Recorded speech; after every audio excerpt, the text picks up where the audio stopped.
Thank you very much. All right, I spent the last 2 days since I've arrived racking my brain how to squeeze a 4-hour presentation into 2 hours. It has not been easy. So I'm going to go through this at a pace, not because I want to confuse you or myself, but I feel like if I leave anything out, I feel like I'm robbing you of valuable content. And, you know, what do you leave out of something that's a work in progress that started out 8 years ago with a small little presentation and now consists of volumes and volumes of research and discovery that is, I for one, certainly did not expect to happen to me. So let's kick off. The history of our planet is far more mysterious and stranger than most of us will ever realize. And just by talking to the people here, it becomes very evident. The more people you talk to at this conference, the more evident it becomes. And the interesting thing is that the closer you get to this beautiful blue planet, the more you realize how deeply divided we are as a species. And it's that division, very constructively created division, that is being used against ourselves. And this becomes very evident by the end of my presentation. You'll know exactly what I'm talking about. The great human puzzle. Who are we? Where do we come from? Why are we here? Everyone has asked those questions, the three Holy Trinity questions, if you can call them that. That sounds so simple. We should have all these answers at our fingertips, and yet we can't, define these answers with any kind of confidence, because every time we think we've reached some sort of answer, everything shifts and changes and sends us in a completely different direction. And I normally have a lot more slides here to go into much more detail, but I edited those out. Sound and resonance seem to be the common denominators of religion and creation. No matter how far back you go, no matter how many civilizations you look at, eventually, if you scratch deep enough, that's what you're going to find. Sound, resonance, frequency, but primordially the sound. And it also somehow connects us to opening us to understanding higher levels of consciousness. And that becomes very important as we go through this presentation. In Christianity, it's the word. God said, let there be light. Okay, let's not get into the semantics. Yes, that we can define that in very various ways, but let's look at the basic stuff that we're dealing with here. The word. First there was the word. In Hinduism, we got the Om, the primordial creative source. The Egyptians sang the universe into creation. All comes to sound. And it gets more interesting as you look at some of the more bizarre and ancient cultures. And you can see this, how these days of creation and the sound of creation is manifested in some of the symbology used in sacred geometry. For example, Christianity can be very quickly described with sacred geometric principles. And you realize that the creator of the universe is not some guy with a white beard sitting on a cloud. That's just complete fairy tale stuff and very distinct part of the control system of humanity. That division principle plays itself out in that philosophy. 6 aspects of Om, or the Om Mani Padme Hum. You see sound frequencies related to the creation process. And in Egyptology, the 6 aspects of the all-seeing eye of Horus. And when you see this, you realize that we're dealing with sound, 6 resonance ratios, all to do with sound frequencies. So sound plays a very important role, and one of the lesser known statements or thought patterns of Nikola Tesla that a lot of people seem to miss is that Nikola Tesla said that the earth rings like a bell. It's continuously ringing like a bell. And if you know how to use this primordial source sound frequency of Mother Earth, you'll know how to convert it into an unlimited source of energy. And I believe that's what he really did. What he did with it up at the top of the tower remains a mystery to most of us, and we're all trying to emulate that. But I believe that he was talking about the sound of Gaia, an unlimited free source of energy. And this plays a very important part in all of creation, in all ancient cultures, in all the belief systems. And I believe Tesla used this to do whatever he did to create this free energy that we all try to emulate. But what is sound? What is sound? Because We think that sound is just something that travels at a finite speed. Well, that's been busted now because in Tennessee, and you studied in Tennessee, didn't you, Brooks? At the Middle State Tennessee University in 2005, there were 3 high school students and 2 undergraduates that proved that sound travels beyond the speed of light. I'm not going to go into that, but that's an interesting thing to contemplate. That's one of the best kept secrets of science and physics. Never made it into the mainstream news bulletins. Sound boils water. This is a guy called Peter Davey in New Zealand. Since 1940, this guy's been boiling water with sound frequency. It's not complicated because everything has a resonance. Everything in the creation and in physical form has its own fundamental resonant frequencies. If we understand the resonance and the sound behind the resonance, we can do everything. Because if sound created the universe and all things in it, because that was done by God, then we should be able to use sound to do everything else. A 92-year-old Christchurch inventor claims to have come up with a novel way to make a cup of tea. He's invented a contraption that he claims uses the power of sound to boil water. Beverly Lockhart went to investigate.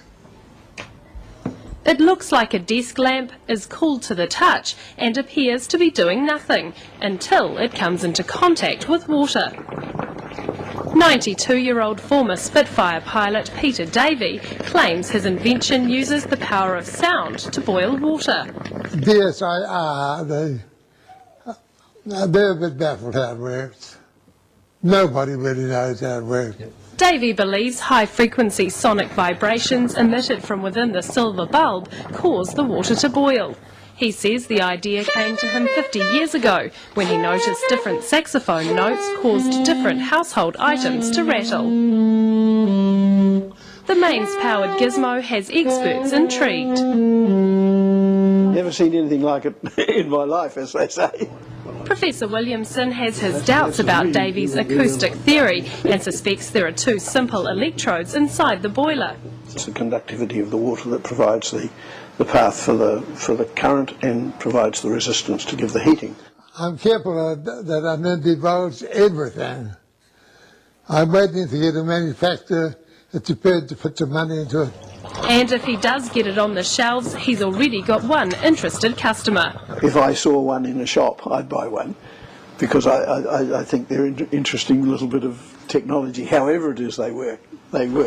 But for now, Davey is savouring his gizmo's success and sticking to his own unique theory on how it works. Beverly Lockhart, 3 News. And in there lies the problem. He's dead. He took his secret to his grave. We will never find out until we go there, try and wrestle it out of his family to share the secret with the rest of the world. I can't believe that in all of the world of science and the the amazing laboratories that we have, there haven't been some scientists that have reverse engineered this or figured this out. Can't be that difficult. It's a resonant harmonic frequency of boiling water. Reverse engineer it. Measure the resonant harmonic frequency of boiling water and build the device. I don't have the laboratory to do it, but I've asked so many people to go out and do it, and no one's done it. So, but what we learn from this experience is we're here at this conference talking about free energy. I believe free energy means free to the world, not just free that we can suck it out of the vacuum and then sell it to the rest of the world. That's no longer free energy. I believe it's crucial that we start thinking about free energy as when you find it, like this guy, give it to the world for free. Because if you don't, they're going to get to you, they're going to get rid of you, and no one's going to get it. They were waiting. I can imagine what they did when Peter Davey died. They breathed a sigh of relief, say, oh, thank God he's gone. And he was too greedy to tell the world how the simple thing worked. Thank God this human greed gene is so powerful that it prevents people from sharing this beautiful stuff. That's what I have a problem with. So what I urge anyone here at this conference to do, if you do find something like this, a source of free energy, do not keep it to yourself. Do not try and gain from the rest of humanity. Put it on the internet, make videos, put it out as widely as you can, share it for free with the world. It'll come back to you in abundance that you can't imagine. Yes.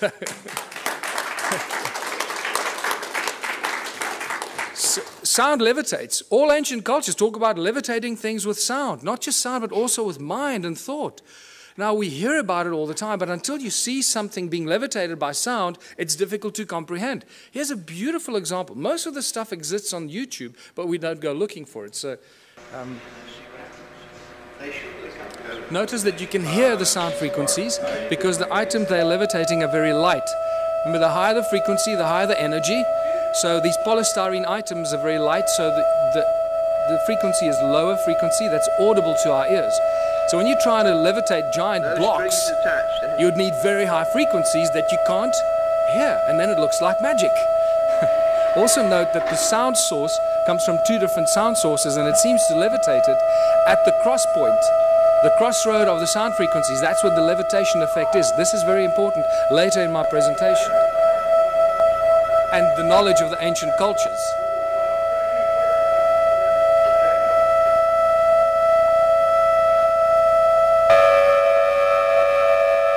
Just the slightest sound variation and the thing starts to tumble and spin. Slightest little variation on the frequency. Look where it starts to spin.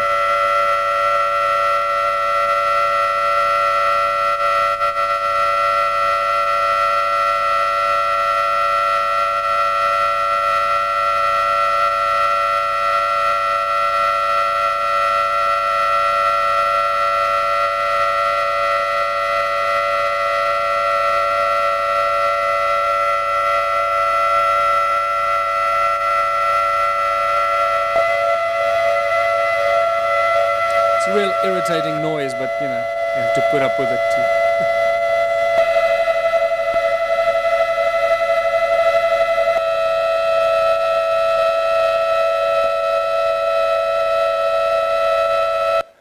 So sound levitates. It's no longer, you know, this fairy tale thing. It really happens. But sound source is also the inspiration for all the religions in the world, the great religions, and the most recognized religious symbols. This is from the guys that developed the cymoscope.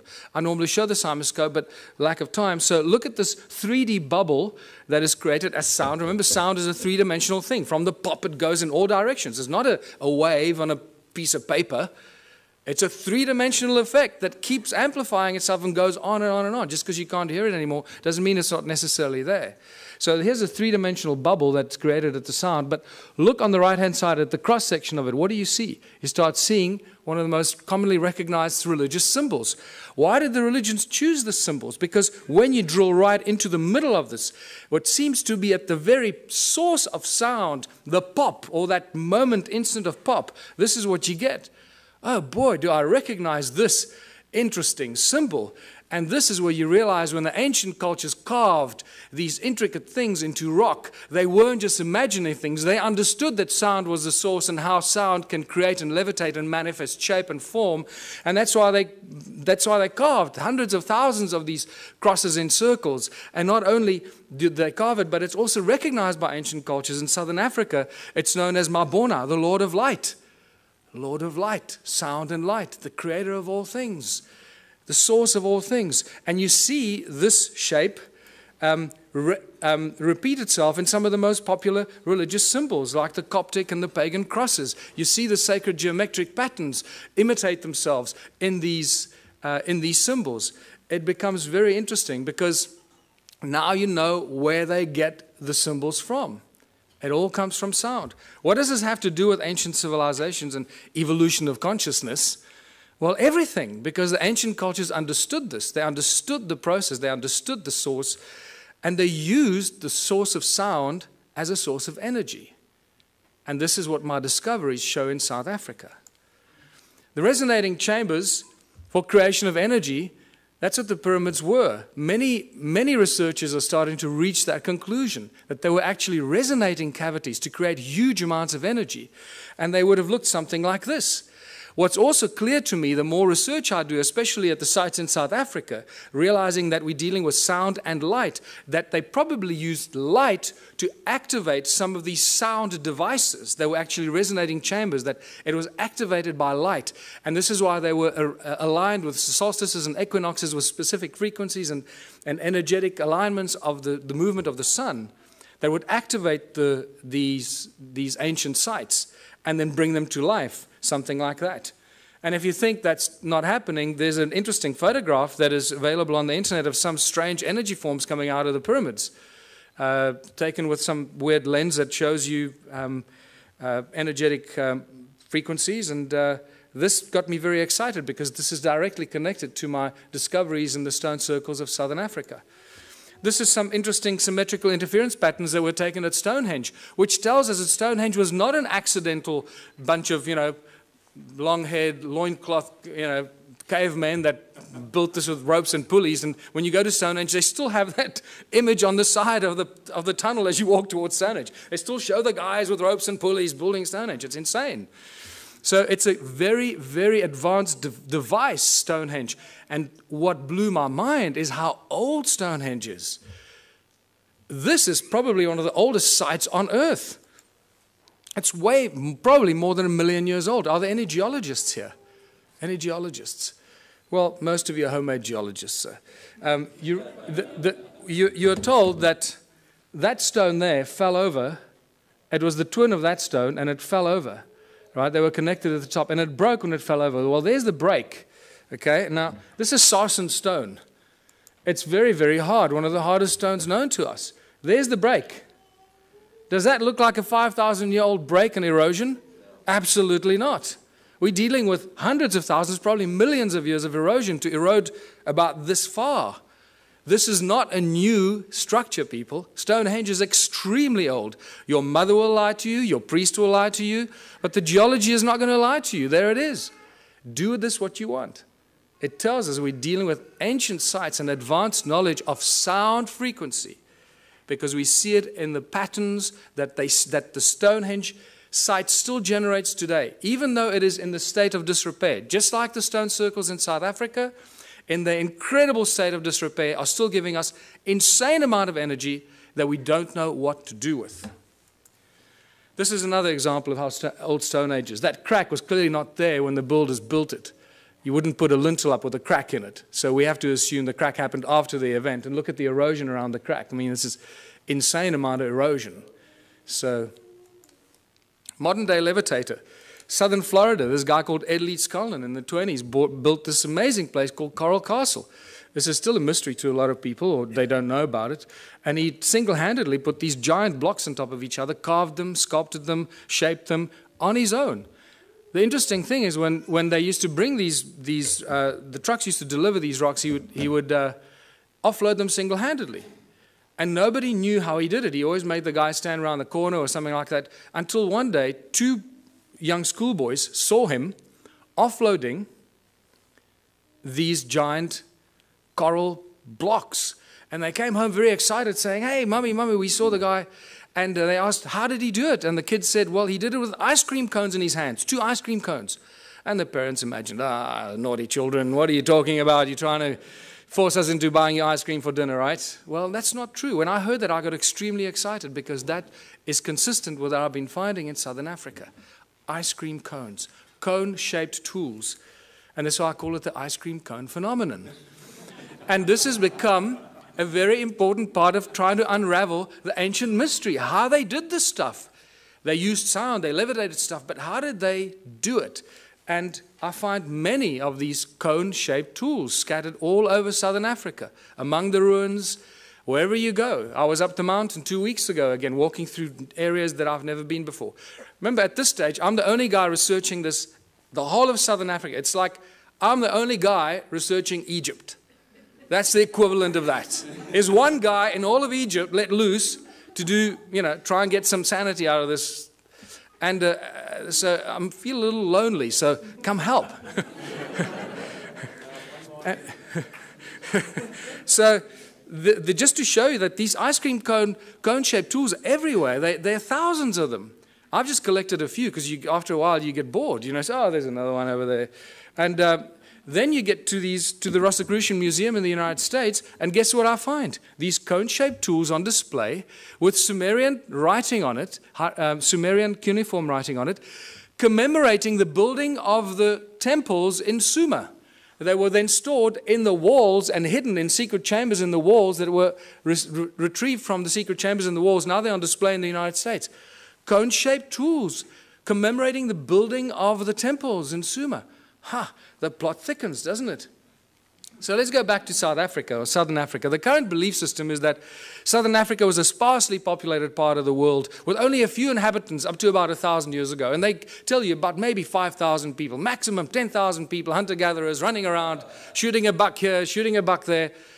Well, they don't do their homework when they put this in our history books, and they insult our intelligence, because unfortunately the ancient stone ruins of Southern Africa tell us a completely different tale. But they still continue to put in our history books, still today, that these are just cattle kraal for keeping cattle. These amazing stone structures that cover most of Southern Africa. But they didn't know that it covered most of Southern Africa, so they put these ignorant things into our history books. And then we pay lots of money to send our children to university to regurgitate this crap. Right? And it's spectacular. They just make the stuff up, put it in the history books, but because they doctor this and doctor that, everybody just kisses their butt and nobody questions them.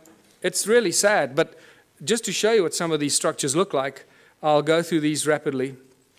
They are really remarkable structures. And the walls are not very high. Sometimes they're flat with the ground. Some places they're 3 meters tall or 2.5 meters high.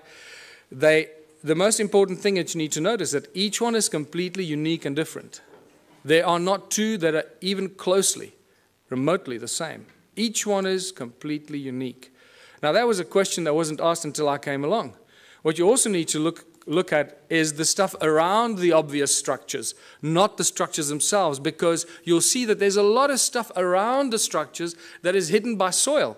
It's not visible to you unless you're up in the air, like you're looking at from this vantage point. Otherwise, you don't even know it's there. You walk through the veld, you have no idea you're walking over ruins. And then when you look at it on Google, you say, oh my goodness, I was walking there, and I was walking right through all these ruins and these terraces. I didn't even know it while I was walking there. And this is the awakening that happens. I mean, let me just go back here. I mean, look at this horseshoe-shaped structure here, attached with a circle inside, with a stone right in the middle of it, with these weird two, like, towers that lead you in there. And this arm of this from the center goes right through the middle of this. There's some weird stuff going on here that we don't understand. Look at all this stuff hidden by soil underneath, around this obvious ruin here. There's another horseshoe-shaped, ohm-shaped structure. And what does ohm represent in modern electronics and electricity? It's linked to vibration, frequency, the movement of current, and so forth. Resistance. Look at all the stuff in between, covered by soil. You have no idea that there's much more of this stuff in between, connecting this one to that one. And then they build beautiful flower-shaped stone structures because they look like pretty flowers, right? Except you can only see it from the air.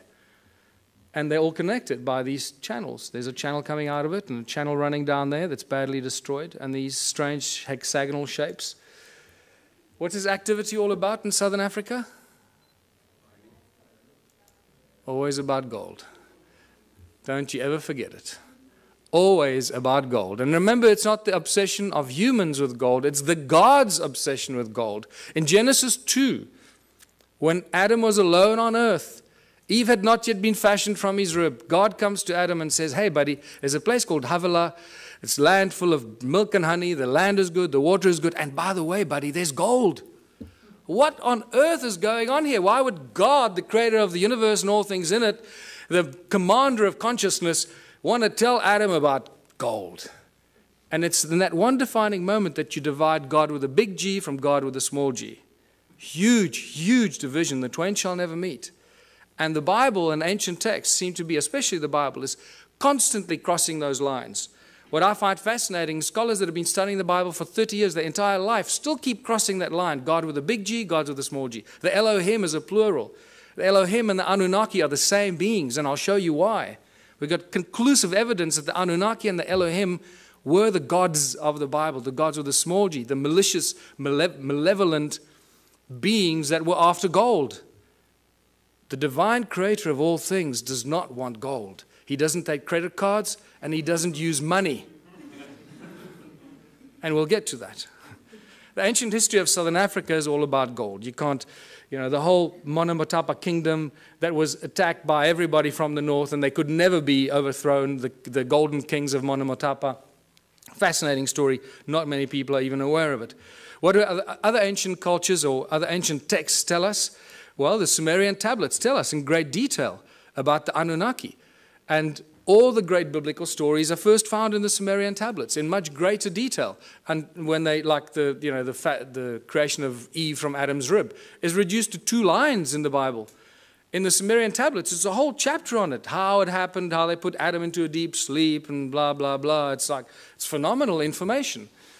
But so what we do know is that a lot of the stories in the Sumerian tablets are translated into the Bible much later and abused or used for abuse against humanity. Work in the Abzu is the constant reference in the Sumerian tablets. Abzu has been given many names, but its primary sort of reference is always linked with gold. This is Abzu is where the gold came from, and there's some great references from Sitchin's work where the landmass, the shape of a heart was given, in the lower parts thereof golden veins from the earth's innards were abundant. Abzu, of gold the birthplace, Ea to the region the name gave. And I'll draw that comparison for you to show what he's talking about. The Sumerian god Enki is inextricably linked to Southern Africa and the gold mining empire. And in my longer presentations, I go into more detail why I say this, but it's just overwhelming. It keeps coming in waves and waves, how Enki is linked to Southern Africa and the gold mining empire that he set up there some 400,000 years ago. Now, Enki is not unknown in African ancient history. Creator Mutwa told me that Enki is known as Enkai, the creator of the human race. Just to throw that at you. And it gets weirder and weirder the deeper you go into this. And then Enki decides to create a species because they needed help to get the gold out of the mine. You can't just use machines. Machines break. And it's much easier to clone a species and train them and let them do this stuff, because if they die or get sick, then you just replace them. It's better than building machines. They just breed on their own. Look what they've done. 7 billion. Great breeders, these machines, these slaves. Let us create a Lulu, a primitive worker. The hardship work to take over. Let the being, the toil of the Anunnaki carry on his back. Tells us very clearly what these guys were up to down there. Planning to create the Adam, Adamu. A primitive worker shall be created. Our command will he understand. Our tools he will handle. To the Anunnaki in the Abzu relief shall come. So we know that the Anunnaki were in the Abzu. They were doing something. They needed relief. And for this they needed a slave, and they cloned it. And boy, did they do a good job. This is fantastic reference to Enki's house, his mines, and his technology. In the midst of the Abzu, to a place of pure waters, Enki betook himself. In that land, a place of deepness he determined for the heroes into the earth's bowels to descend. Before they cloned the slaves or the human race, they referred to the Anunnaki who were doing the gold mining as the heroes, because they were doing the hard work in the gold mines. So for the heroes into earth's bowels to descend. The earth splitter that Enki established. Now I'm going to show you the earth splitter because this is one of my discoveries in South Africa. Therewith in the earth a gash to make, by way of tunnels, earth's innards to reach, the golden veins to uncover. Boy, now that we found the physical evidence in South Africa and Zimbabwe, mostly, suddenly Sitchin's work becomes like poetry, because we can point to what he's referring to. We've got the physical evidence for which he's often undergone a lot of criticism, Oh, he's making this stuff up. Well, anyone who's still a naysayer about Sitchin's work, wake up. We got the physical evidence. It's there in beyond believable abundance. Is there a ruin or a settlement that could be linked to Enki? Absolutely. And this is Great Zimbabwe, the greatest ruin in southern Africa. It has to be the biggest, right? This is just a spectacular place. And just to show you, some of the walls are 10 meters high and 6 meters wide. Great Zimbabwe is a spectacular site. And it has got Enki's energetic imprint all over it. Any of you that do energetic work, go and look at it. You're not going to believe your eyes. What's so special about the ruins in southern Africa? Well, they're very special cattle kraal for very special cattle, because this is probably where the word holy cow comes from. Because most of these cattle kraal are built aligned to the sun and the stars and the equinoxes and the solstices. And wow, they went to a lot of trouble for these cattle, didn't they? And the sacred geometry. And you start seeing how sacred geometric principles just jump out of it, out of these structures, and you realize, hold on, this is not just somebody building things, to pass time. And clearly this was easy to these people, because every single one of these ruins that is measured, and this is all Jan Heine's original pioneering work for which you'll always be remembered, because every ruin that he's measured so far turns out to have these very intricate alignments. And this is spectacular. And you'll understand why this is so spectacular when you realize how many of these ruins there are. These, look at this, they're perfect, and you draw a circle over there, which doesn't look like it's real. But when you extrapolate that flat line into the circle, you get a perfect hexagon. When you start joining the corners of the hexagon, look how it touches the inner circle perfectly. This is not accidental, people. This takes real exact science and understanding. There you go. So these structures down there are not just simplistic structures. They carry huge amounts of energy. And important to note that there are no doors or entrances. This is an important thing that you find in some of the archaeological reports, and they say, oh, there are no doors and entrances, and then they forget about it. And then they tell you, it was probably built by a migrating group of 15 to 20 people, and they built it. And you say, hold on, you just told me there are no doors and entrances, and now you're telling me that it was built by people as a dwelling. So what's going on here? What are we dealing with here? And you don't get intelligent answers from the so-called authorities on this. And agricultural terraces. Thousands of kilometers of agricultural terraces. In fact, more than 450,000 square kilometers of agricultural terraces in a sparsely populated part of the world. Who built these terraces? What were they planting in these terraces? What's going on here? It doesn't fit. It doesn't match. Terraces are everywhere. When you start looking and opening your eyes, mountains are covered by these terraces. This is in Botswana. This is in Lesotho. There are terraces up some of the most incredible steep mountain sides that don't make any sense. In fact, if you go into Google Earth and you look at Lesotho, I challenge you to find any part of Lesotho without terraces. It's actually quite incredible. There are just terraces everywhere. And there's just been no people down there to build these terraces, so where do they come from? This is one of the greatest examples, because you can see the channels that link them, the circles and the terraces, all one giant grid. Nothing stands alone. Remember I told you, look at around the circles, the stuff hidden by the soil, because there are no standalone circles. They're all part of a giant grid, a huge grid. No standalone, all connected by these weird channels that our clever people at university call roads to drive the cattle on. This is why these roads are there, because they were built because the people 200 years ago built them to drive their cattle on. And that's as far back as they go. Maybe 400 years ago, that's it. This is just spectacular. This is right up the road from where I live. So when I leave my house and I go walking in the mountains, this is what I walk in these places.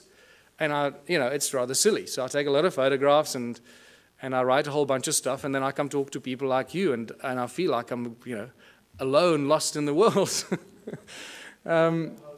Ancient roads and channels run for hundreds of miles. Notice, circle, channel, and the extrapolation or the extension of the circle that looks like a giant spider's web. And it's these giant spider's web that turn into these agricultural terraces.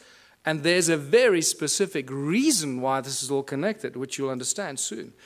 Look at these archaeological drawings from 1939, clearly showing us that there are no doors and entrances, and these circles are all connected like a bunch of grapes.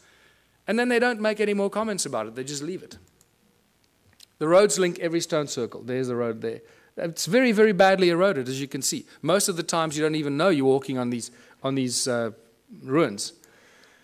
Over there at the bottom, it used to connect in there, but that looks like water washed it away at some stage. Look at this linking into these strange hexagonal things. There's not enough time to talk about that, but there's spectacular information about what was going on there. And there's ruins there and there, but they're just covered by soil. This is a beautiful example of a channel running into a serve with all the stuff around it. The spider's web effect. Look at this. Now imagine most of southern Africa looking like this a long, long time ago. And these are all cattle kraal, as I said, built for special cattle. There were a lot of cattle. Boy, they were just, I don't know where the people were, but there are a lot of cattle. Hey, maybe... How many of these ruins are there. And this is where the penny really drops, when you start figuring out how many there were. In 1891, the brilliant Theodore Bent, this is one of the few archaeologists that I carry real respect for, wrote a brilliant book, The Vanished Lost Cities of Mashonaland. And it's a phenomenal book. And in 1891, from horseback, traveling through South Africa, Botswana, Zimbabwe, he estimated about 4,000 of these structures. Then by 1974, Roger Summers, who had more technology available, calculated about 20,000 of these stone ruins. Now, by now, I started going, hold on, 20,000 stone ruins in a sparsely populated continent doesn't make any sense. I got involved in 2007 when Jan Heine introduced me to this, and within 6 months, I estimated at least 100,000 ruins. So I thought, well, before I release Temples of the African Gods, I can't just thumbsuck the stuff. Let me have some sort of at least scientific argument for this. So I started counting. I used Google and aerial shots and just started counting, you know, and extrapolating, getting averages per hectare, per square kilometer, per larger area. And I went all over southern Africa and found these densely clustered areas and got averages. And some of the aerial photographs looks like, you know, there's circles here. When you look closer at it, when you study this, you see how connected they were. This is all over southern Africa. Some of them are in the Transvaal or in Gauteng, what used to be the Transvaal, in Mpumalanga, in the Orange Free State. There's some in Natal, KZN. I just found some in KZN 2 weeks ago when I traveled to KZN. And I hadn't found any before. So wherever you go, you find more ruins. Zimbabwe, Botswana, as I mentioned. And this one I'll be talking about again. This is near a town called Bronkhorstspruit, very strange-looking structures. This is, again, close to my house. And this is south of Johannesburg. There are thousands and thousands of these south of Johannesburg, and they think they discovered gold there in the late 1800s. And this is just spectacular. It's the density of these. This is other side of Rustenburg, where I grew up near the platinum mines on the way to Botswana. This runs about 5 by 5 kilometers, and it's just dense like this. It's ridiculous. And this is back near where I live, just to show you the circles with the channels connecting them and the terraces. And by the time I finished counting, getting all these averages, I found out there were more than 10 million of these. So forget 4,000 and 20,000 and 100,000, more than 10 million of these. In fact, I can now tell you categorically it's probably closer to 20 million of these. And we'll be surprised if there aren't more. It's spectacular. We're dealing with the largest and most mysterious ancient civilization on earth that no one's paid any attention to until now. What happened to them? What happened to 10 million stone structures and the people? Forget the stone structures. We've got evidence of those. Where are the bones? Where are the dead people? There's nothing. Not a trace of who occupied these. Isn't that more mysterious in itself? That for an extended period of, I'll show you, about 280,000 years, people lived and worked here. Then no fossil remains of these people. What on earth went on here? This is where you start listening to people like Drunvalo Melchizedek, when he says that, you know, human populations have been evacuated and moved from one planet to another. You go, well, hold on, you know, suddenly that makes a little bit more sense than anything else. Because we should have found bones. You know, there's been a lot of digging, mining, and there should be bones everywhere. Farmers, building houses. So what happened to them? This is where the Sumerian tablets become very important. And the King's List, I'm going to come back to this, because in the two King's Lists that give us exactly the same story. They give us the names of 8 kings that ruled for about between 220 and 241,000 years. The names of the kings are the same. The places they ruled are exactly the same. The dates vary a little bit. So you've got to allow some, you know, mistakes in translation. But the names and places remain the same. This is very, very interesting. But what this tells us is 2 very important things that I'm going to come back to later. And this is a repetitive theme in the Sumerian text. Is after the kingship descended from heaven to earth, after kingship was lowered to earth from heaven. Okay, to us it doesn't make any sense. Oh, we think it's some crap made up by the ancient people because they were all stupid, right? And then it tells us who these kings were and how long they lived. And you can clearly see that they weren't human, because they lived and ruled for 36,000 years, 64,000 years, 28,000 years. And then a very important thing that it tells us, a very important statement from these 2 kings lists. And then the flood swept over. So two very important things, three important things. That kingship was lowered to earth from heaven. Somebody up there decided that they were going to appoint some kings on earth, some priest kings. That changes all of human history. It tells us that they ruled for an extended period of time, and then the flood came. So we seem to have a history, a chronology of human history until the flood. Prior to this, or until now, we know very little about what happened before the flood. And this is very important. So I believe that when they say the flood came, that's what destroyed these ruins.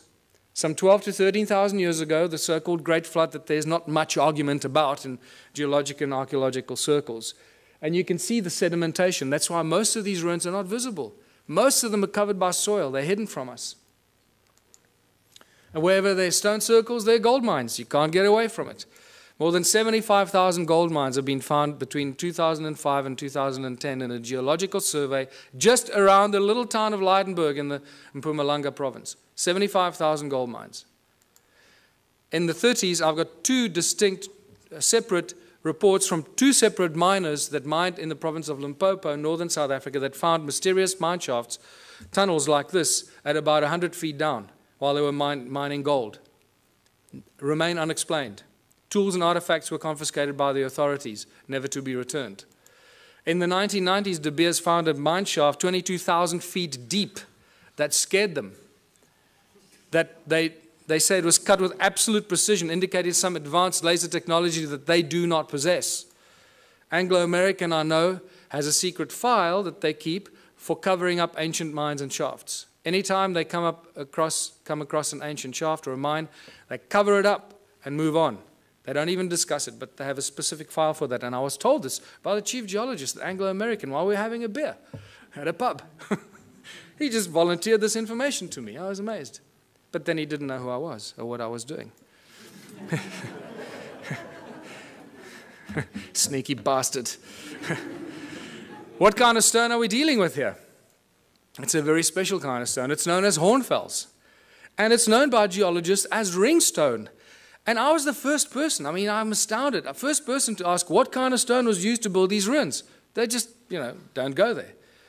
And it's metamorphosized quartzite. It's incredibly hard. You can't break it, people. I've tried to break some of these. This sliver is a break I keep in my museum. This happens as a result of heat. You expose it to fire, it breaks up. So clearly they didn't use fire in any of these ruins. Otherwise there'd be none left. As you can see, it's black on the inside, very hard, and then it's got this stuff called patina, the skin, like a skin that grows. It's an oxidization and calcification process. It grows incredibly slowly on this specific rock. And what is fascinating about this hornfels stone is that it conducts sound incredibly well. It rings like a bell and light. There's some more examples that I found that I keep in the museum. And more spectacular examples. And just to show you, there's a little... The most remarkable artifacts that I've collected, this particular stone in my hand here, this beautiful Stone Age club, it looks like something out of Flintstones.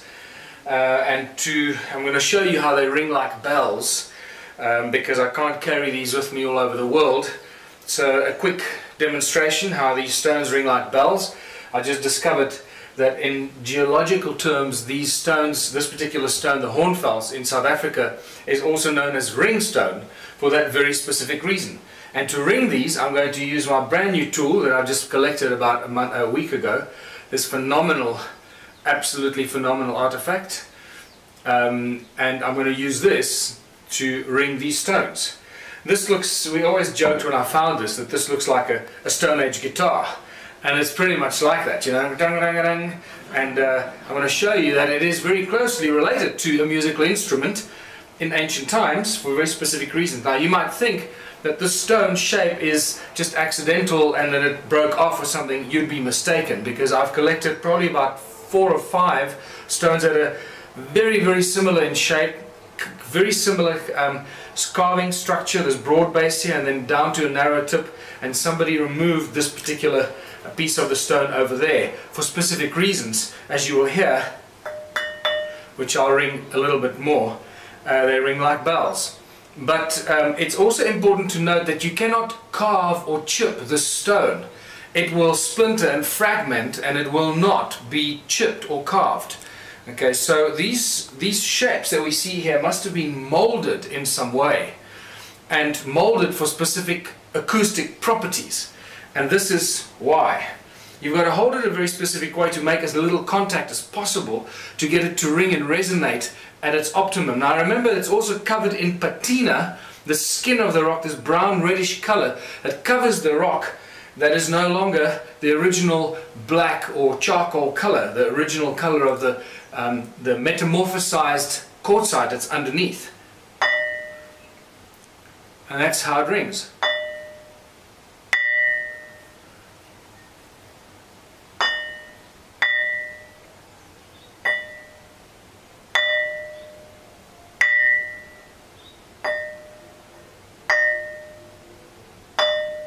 I can actually feel my fingers underneath are deadening the ringing because I'm holding it and it's deadening some of the effect. There we go. That's better. That's what you want. You realize that this thing really rings like a bell and it reverberates for quite a long time.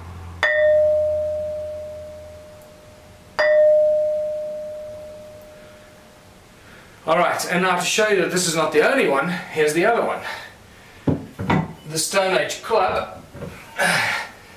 And I drove over this myself a few times, driving up the mountain of the forest road, and eventually I stopped and picked it up because I realized this is one of the most remarkable tools that you will ever find, and thank God I did.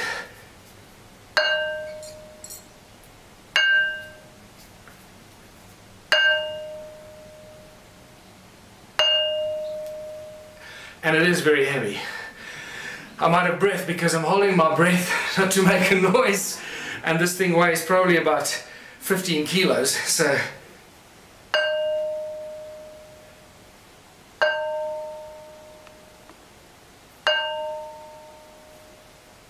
and there you go.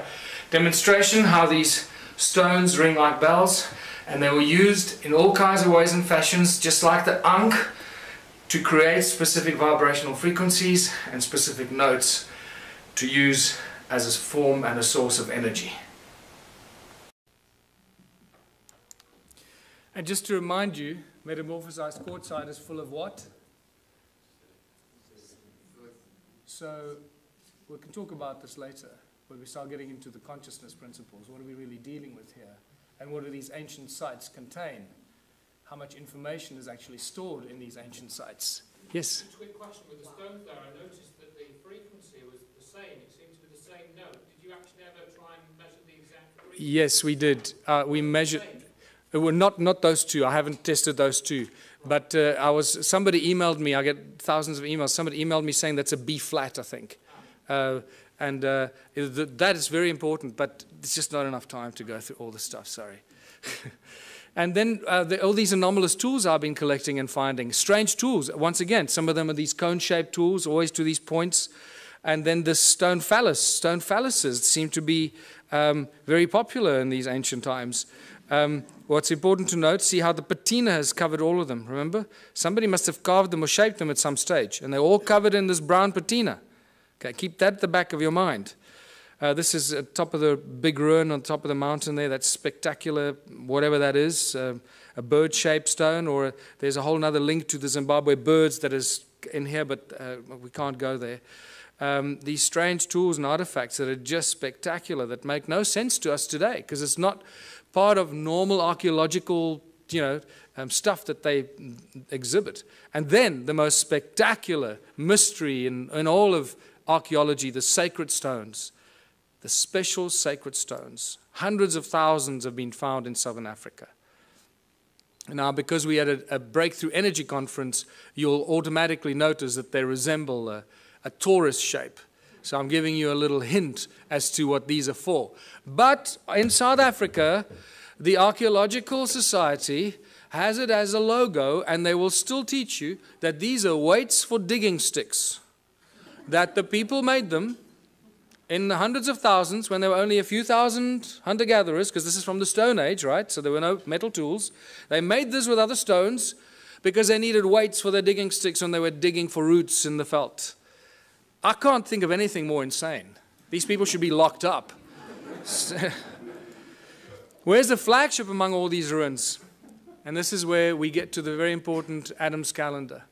It was rediscovered in 2003 by Johann Heine, and he'll always be remembered for that, because this is one of the most spectacular discoveries in all of human archaeological history.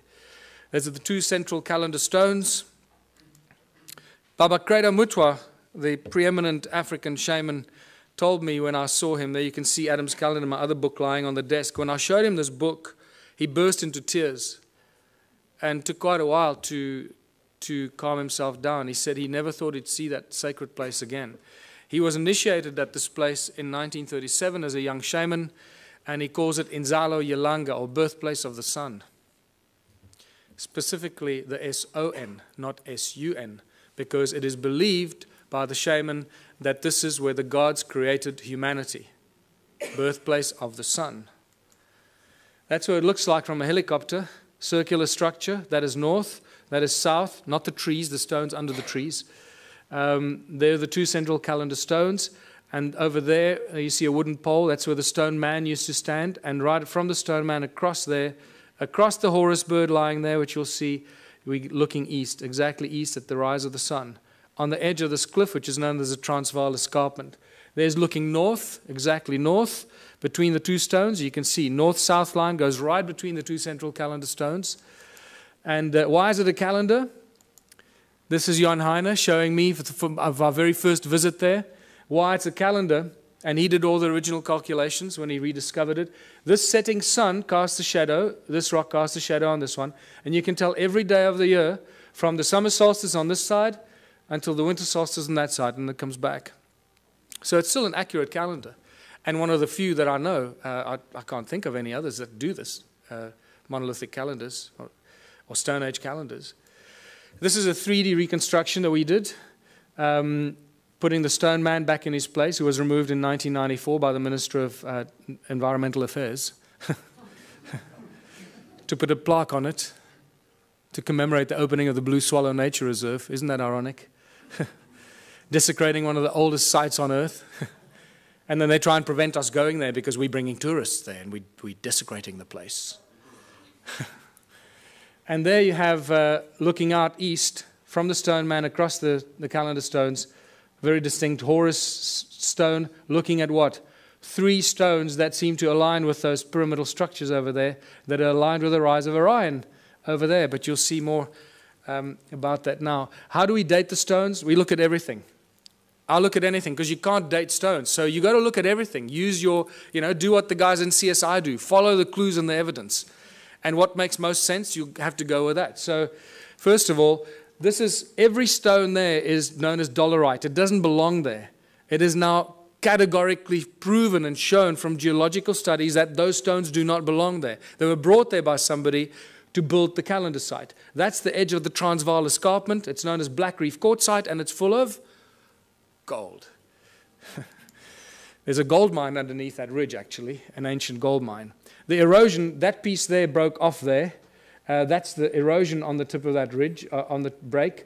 Most geologists I've asked suggested to me, pick a number above 50,000 years for the amount of erosion that happened there. So 50,000 years ago, that piece broke off and landed there.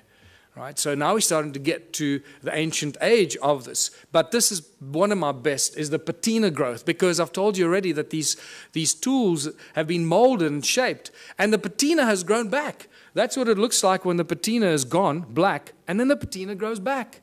This is a great example of a monolith in one of the stone walls that at some point broke, and this tip broke off. Look at the patina that's grown back. There's about 2 millimeters of patina growth. We're dealing with something. This patina is known to grow at about 1,000 years per microscopic layer. 1,000 years per microscopic layer. So for a millimeter or 2 millimeters of patina, we're dealing with something that's 100, 200, 300,000 years old. We don't really have a measure for it, but it's extremely old.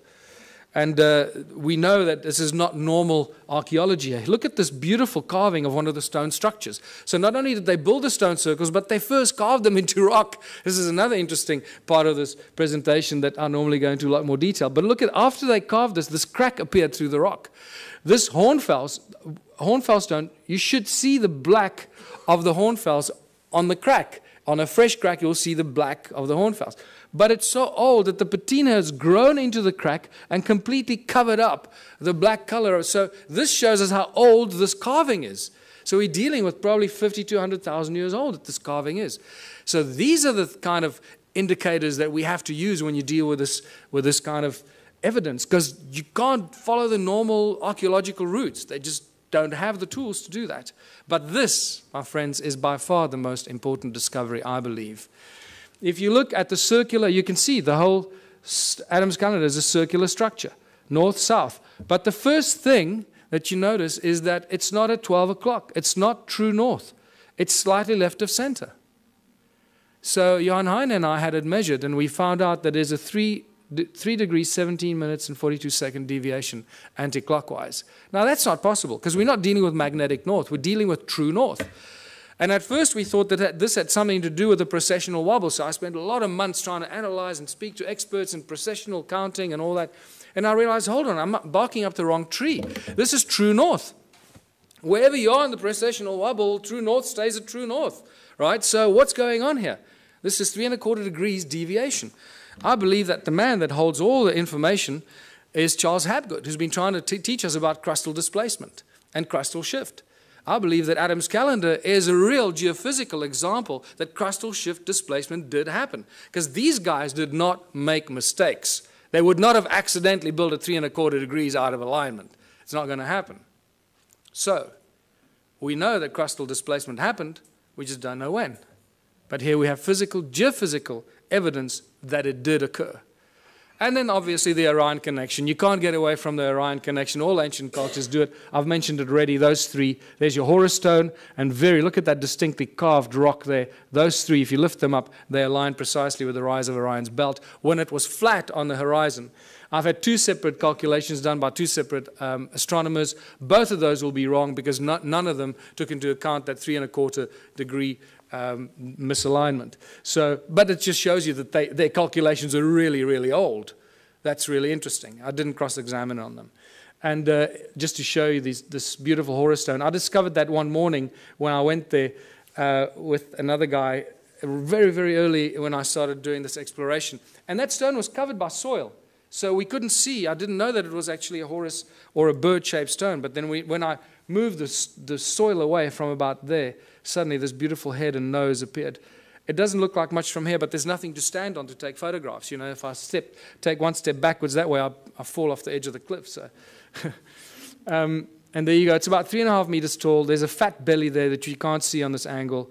And the nose is broken off. That's probably maybe another foot there that would have extended. If you lift it up, there you got it, reconstructed. Adam's calendar. When I called it Adam's calendar, I had no idea how close to the truth it was. This is where humanity was created according to ancient African culture, where the Anunnaki artificially, genetically created the Adamu, the human species that we all belong to in various forms and shapes. And then we get to the discovering of the pyramids. The mystery just, gets better and better. Look at that. This is one of the first pictures taken of Johan in 2003 when he started measuring the calendar and finding out all these mysteries. One of the best pictures, because I've been there thousands of times and you just don't get good pictures of the pyramidal structures. There's a third one, a little one over there, just sticking its head out. I've been told through various means that there's about 30 meters of sedimentation down there. So we're only probably seeing half of those pyramidal structures because of the flood, remember? The flood that destroyed all the stuff. That would have covered all of it. Why are they pyramids? Why am I so convinced they're pyramids? For various reasons. First of all, when you go into Adam's calendar, the moment you cross the circle, because there's no obvious circle, it's an imaginary circle. The moment you cross that circle with your GPS, you lose signal. Okay, it works here. The moment you walk in there, your signal is gone. And I love the macho guys. They just love it. Oh, my GPS will work. You'll see. I'll show you how my GPS works. And they go in there. It's fantastic watching them. Just see that ego drop very quickly. And then when you take the same GPS down to the pyramids, there were 4 of us. I will forever regret not taking a photograph of it, because there were 4 of us standing with GPSs like this. And every GPS gave you a completely different reading. Not just slightly off, but miles off. You were like, you know, in another province. It was insane, right between the two pyramids. Not only that, but all these ancient cultures built things according to the sacred geometric principles. So I thought, hold on, this will tell me if it's linked or not. Let me draw a golden mean spiral from Adam's calendar and see where it lands. Well, you know, I didn't have to guess. You got it. So here we can do a beautiful twist on those that want to stick to mainstream science. And we can argue the argument of probability, which is one of the most commonly argued arguments in science, isn't it? Probability. So the probability factor that the golden mean spiral accidentally ends between the pyramids is so completely out of kilter that it has to be linked. You're dealing with several million or several billion odds to one that it's, you know, an accident. So the probability factor plays a very important role here. We're dealing with something that's connected. And also through channelings and other psychic revelations, I've been told in no uncertain terms that we're dealing with some very advanced stuff here. And then when you connect Adam's pyramids through Great Zimbabwe, Enki's house, it lands right in the Great Pyramid of Giza. And all along the 31 degrees east longitudinal line, the Nilotic meridian, right, which is also linked to the white lions of Timbavati, the sacred white lions of Africa. And you start seeing all this connection. It's just beautiful. It just unravels more and more. And then my beautiful friend Willem de Swart, who's decoded the numeric system and the secret numbers of God, made it very clear to me that the name Elohim equates to the number 31. Elohim, 31 degrees east longitudinal line. So this gives us an indication that the Anunnaki and the Elohim are the same group of beings. I just recently did an interview with George Nuri. The very last caller that called in told me he was abducted by the Anunnaki 12 years ago, before he knew any of the stuff we're talking about here. They told him they were tall, about 9 feet tall, blonde, blue-eyed individuals. They told him they were the Anunnaki, and they also told him they were often referred to as El or Elohim. That was very interesting, and then the show ended. So I need to talk to him more. So what were all these stone circles for? Millions of stone structures, all connected. Each one is completely unique, different, built with stones that ring like bells. What's going on here? Archaeological drawings show us that there are no doors and entrances, and some of them are concentric circles, like expansion, amplification chambers, or something to that extent, right? So are these connectors, these channels, actually like wires? Absolutely. So let's go back to what Nikola Tesla said. He said the earth rings like a bell, and it's an inexhaustible source of energy if you know how to use the sound frequency of Gaia. And I believe that this is what it is. The cymatic patterns remind us of what we're looking at. The shape of Om. This is the shape of Ah, sand on a metal plate. That's what you'll find.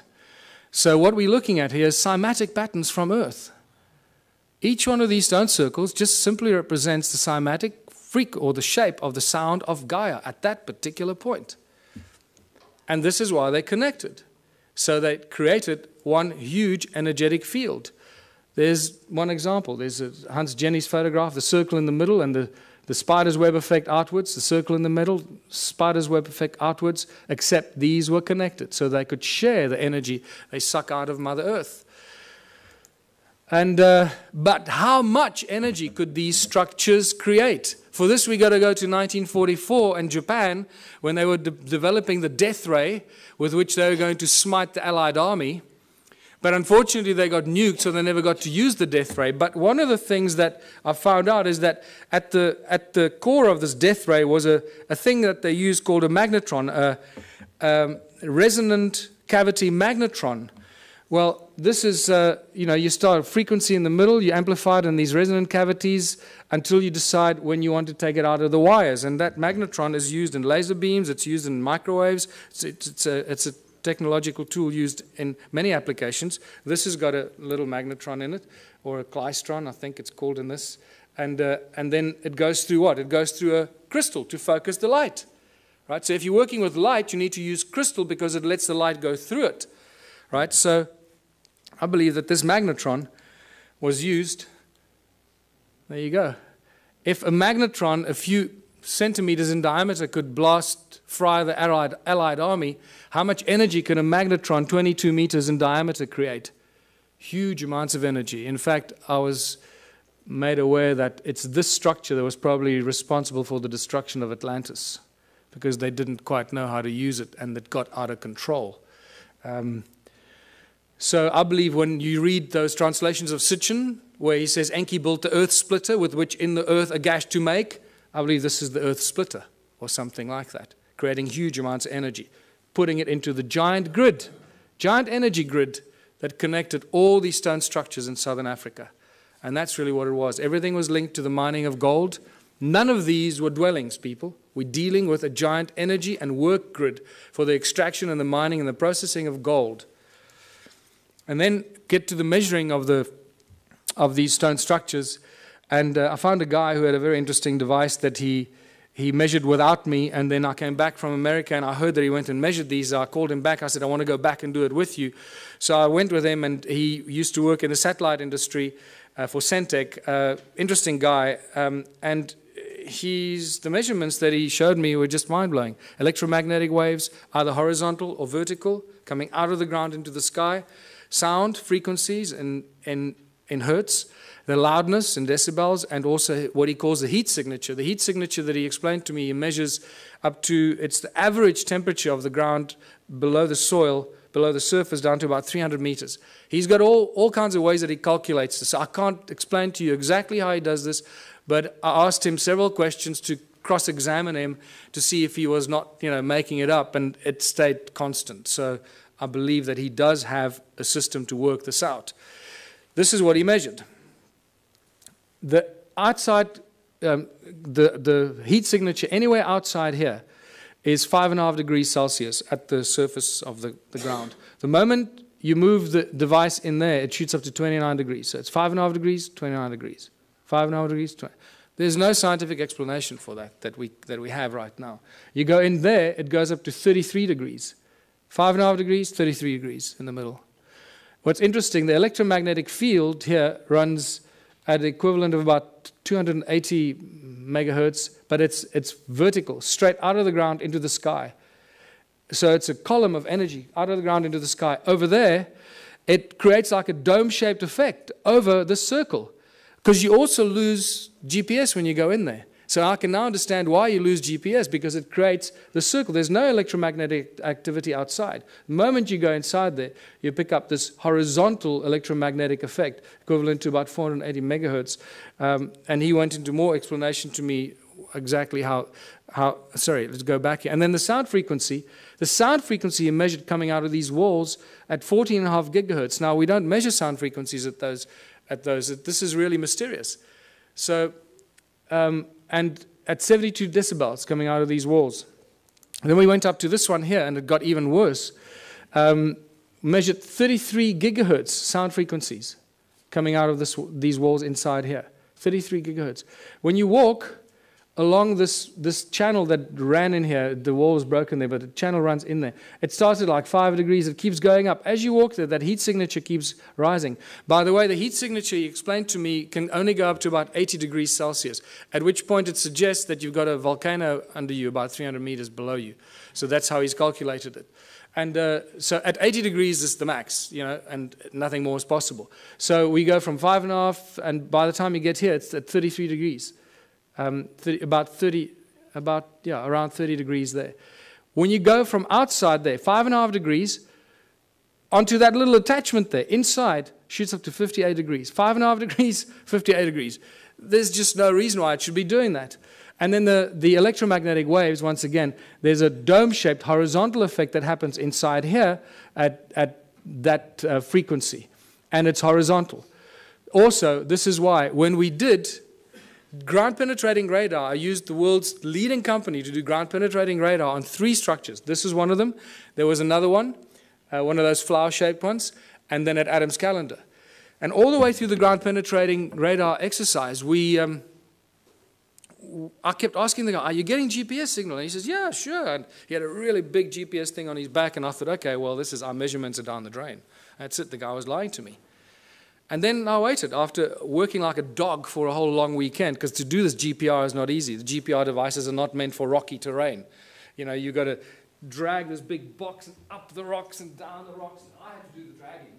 So I worked my butt off for the whole weekend expecting some results.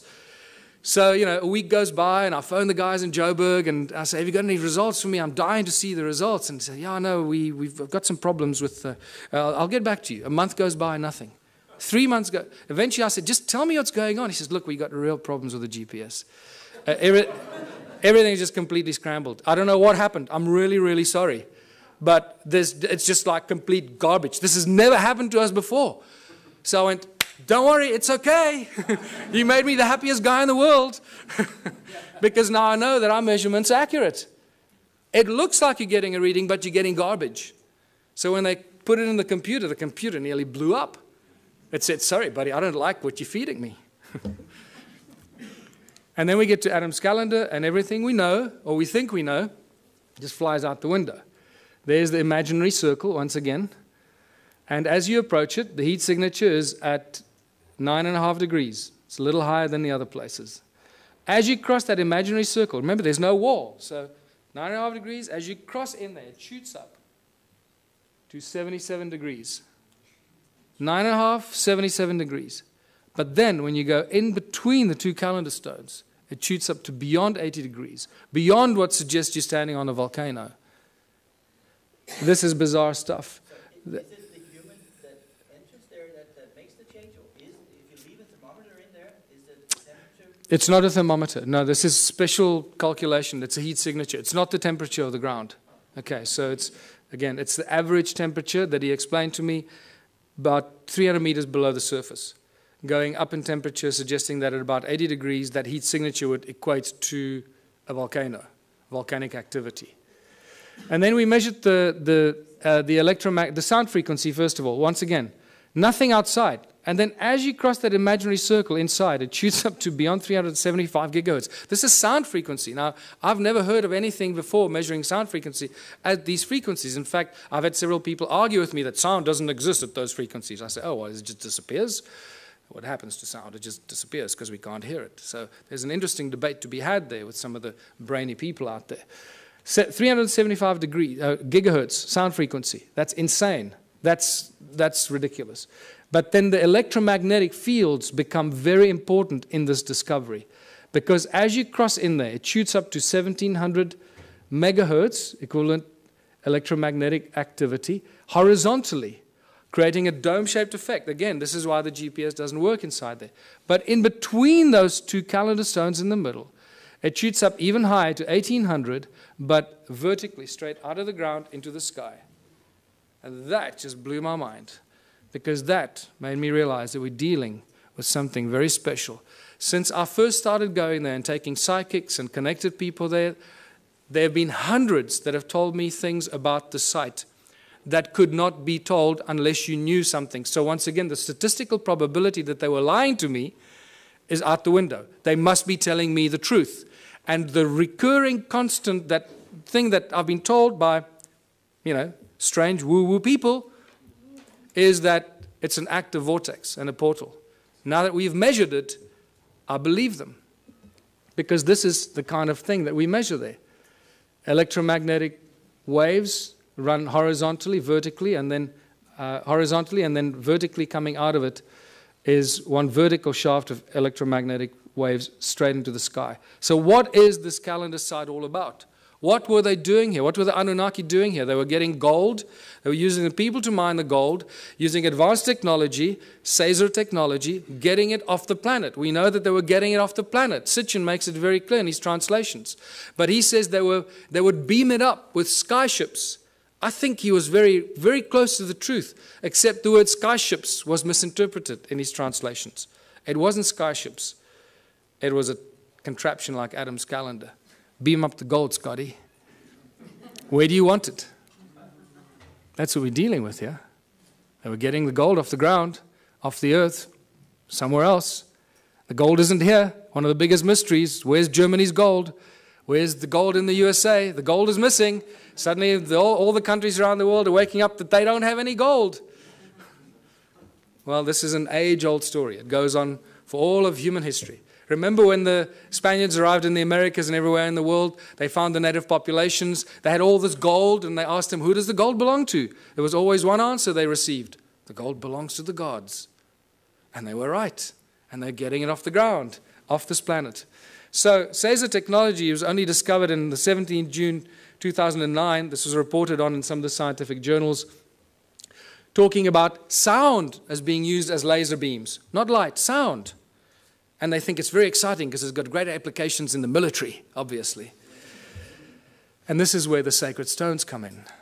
Because I believe these are not only energy devices like toruses, toroid energy generating fields because of the special stone that they're made of, but they're also frequency converters. One frequency in, another frequency out. And I believe that these pointy stones, like Ed Leeds-Skalnin, was reported to move the giant blocks with 2 ice cream cones in his hands. Well, you hold those 2 in your hands, it'll look like you're holding ice cream cones in your hands. And at the point where they cross, beaming high-frequency sound waves, they will create levitation. The higher the frequency, the higher the power and the energy, so you can lift huge things up and move it around as you want. Ice cream cones in your hands. Boy, those 2 schoolboys made my day. There you go. What I find interesting is that average 3 centimeters, which equates to 10 gigahertz. So when we reverse engineer this, I'm looking for laboratories that work on laser technology. We can do some remarkable experiments, people. We'll change the world. We'll use these stones and we're going to discover new energies. And we can, any volunteers, we can put you in front there, set it up, and see what happens if we phase you out or if you're still there. 10 gigahertz. So what have we learned from all of this? If we don't learn something from this information, it's completely wasted on us. And I believe we're going to have a break now. Is that true? We're going to have a break? No break? So I was going to have a 10-minute break, but mostly for your sanity, I'm used to this. So I believe that we're reaching the conclusion of a prophecy. All the ancient cultures have these great, amazing prophecies that last thousands and thousands of years, and they say that the end days will be as the first days. Did you know that in 1980, in the mid-80s, 4 of the North American native tribes came to South Africa to meet with Creator Mutwa and some of the African shaman because they believe that the new age will rise out of South Africa. It was quite amazing. And they had all these ceremonies at these sacred sites and so forth. So the end days will be as the first days. Well, if humanity arose out of South Africa, then it should restart there again. And it makes me quite curious to see what's going on in South Africa at the moment. There's some really interesting things, and I seem to be involved in a few of those for some reason, but we're rediscovering free energy. We're discovering that sound is a source of energy. We just need to realize how to use it, figure out how to use all these ancient stone circles that give us insane amounts of free energy every second of the day. We just don't know how to use it. We're crossing the galactic plane. It's the rise and fall of civilizations, concluding these giant, as Plato called it, the great year. We're exposed to frequencies and energies that we probably haven't experienced in the last 26,000 years. So no wonder we're going through, turmoil, and a lot of people are going crazy. They don't know how to deal with it. We're exposed to galactic light from the great sun, the cosmic, the center of our galaxy.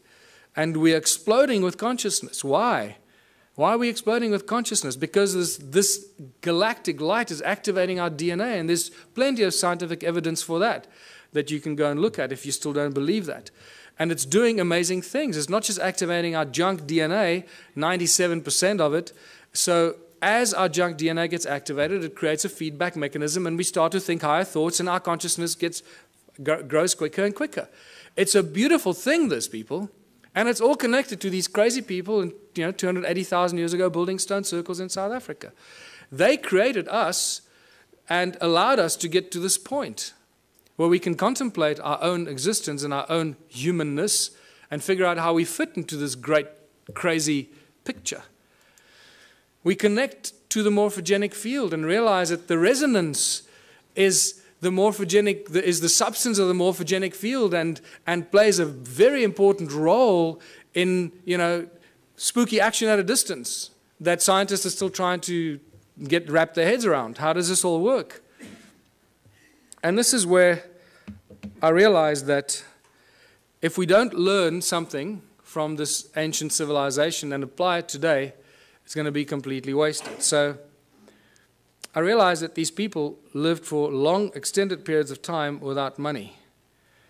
And it was Kerry Cassidy, when she first came to visit me 3 years ago, she suggested to me, you know what, you should start a political party. Because when you start sharing this information, it's not going to go down well, and you need to create a platform of credibility and protection. So I did that. And the Ubuntu Liberation Movement has now been registered as a fully fledged political party in South Africa, and I'm going to be running for president next year. That's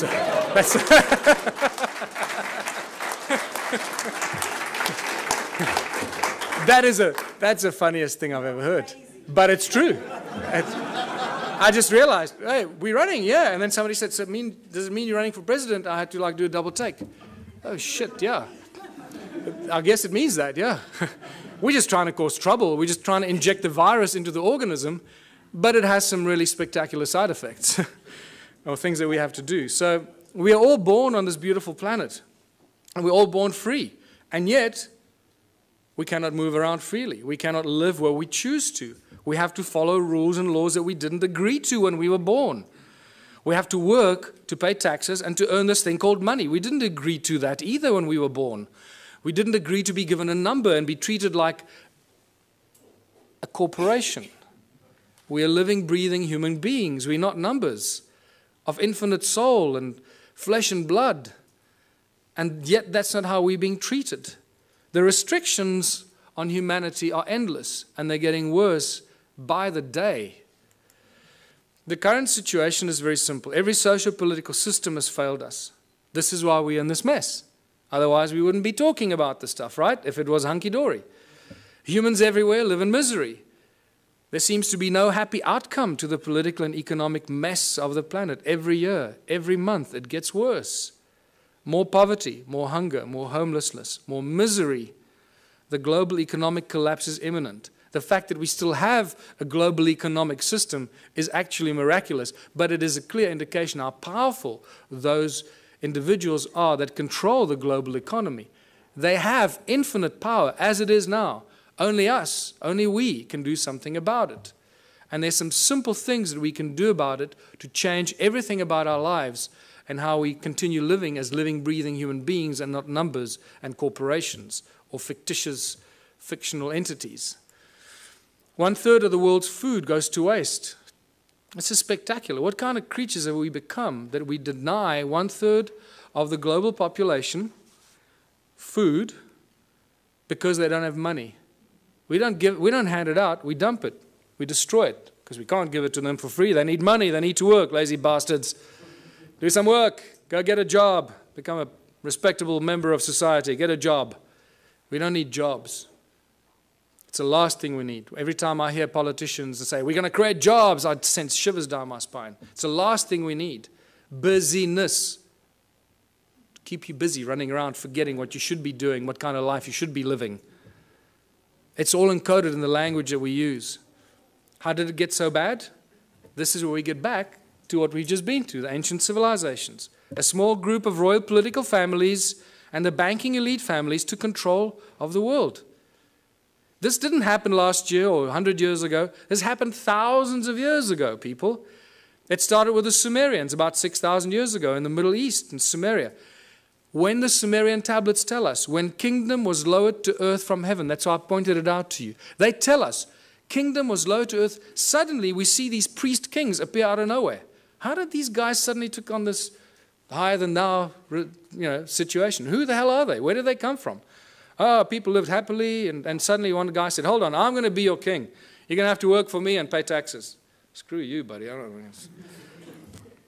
So how did these priest kings in ancient times become so powerful? Because they were appointed by the gods. I'm not talking about God with a big G here. I'm talking about the gods with a small g, these arrogant pricks that came here and disturbed us on this beautiful planet. And what happened next after they appointed the priest kings? The most spectacular, miraculous thing happened. These priest kings created money. Money is not part of natural evolution. This is a complete misunderstanding of human history. Anyone that teaches you that has not done their homework. Money was maliciously introduced in ancient times as a tool of enslavement, the absolute tool of enslavement, and we are feeling the worst brunt of it right now. We are the guys, we are the civilization, we are the people in the history of this planet right now that can make a change. It's up to us what we do with this information and how we move from here forward. Today there are three main banking families. There are arguably a few more, but the big ones, obviously the Rothschilds, the Rockefellers, the Morgans, they control everything. They own all the banks in the world. How can I make the statement? Because they're the guys that bail out the banks when they go under. So they own them. It's simple, right? If you bail somebody out, you're going to own them. And you're not going to bail something out that you don't own, or at least that you don't control. So the World Bank, the IMF, the BI, the Bank of International Settlement in Basel, Switzerland, most people aren't even aware that there's a thing called the Bank of International Settlement. When they discover this, they, what? Wow, that's amazing. I hope they're good people. Can't they give us a loan? Remember, people, money doesn't exist. Okay, I'm going to get into this. Yes, did you want to say? What I don't understand is, you now say all the past history was rubbish and it was all evil, but still you want the rub for government and president. I don't understand it. So okay. You believe in the system, but everything else is rubbish. No. I don't, no. Well, that's what you're actually saying. No. You're getting the wrong end of the stick. We created the, yes, you are. We created the Ubuntu Liberation Movement. I'm going through it now. Just hold on, you'll understand where I'm going with this. Okay. There's going to be another point in time to ask questions. Okay. I discuss this because this is quite central for our understanding of who we are. Yeah. Okay.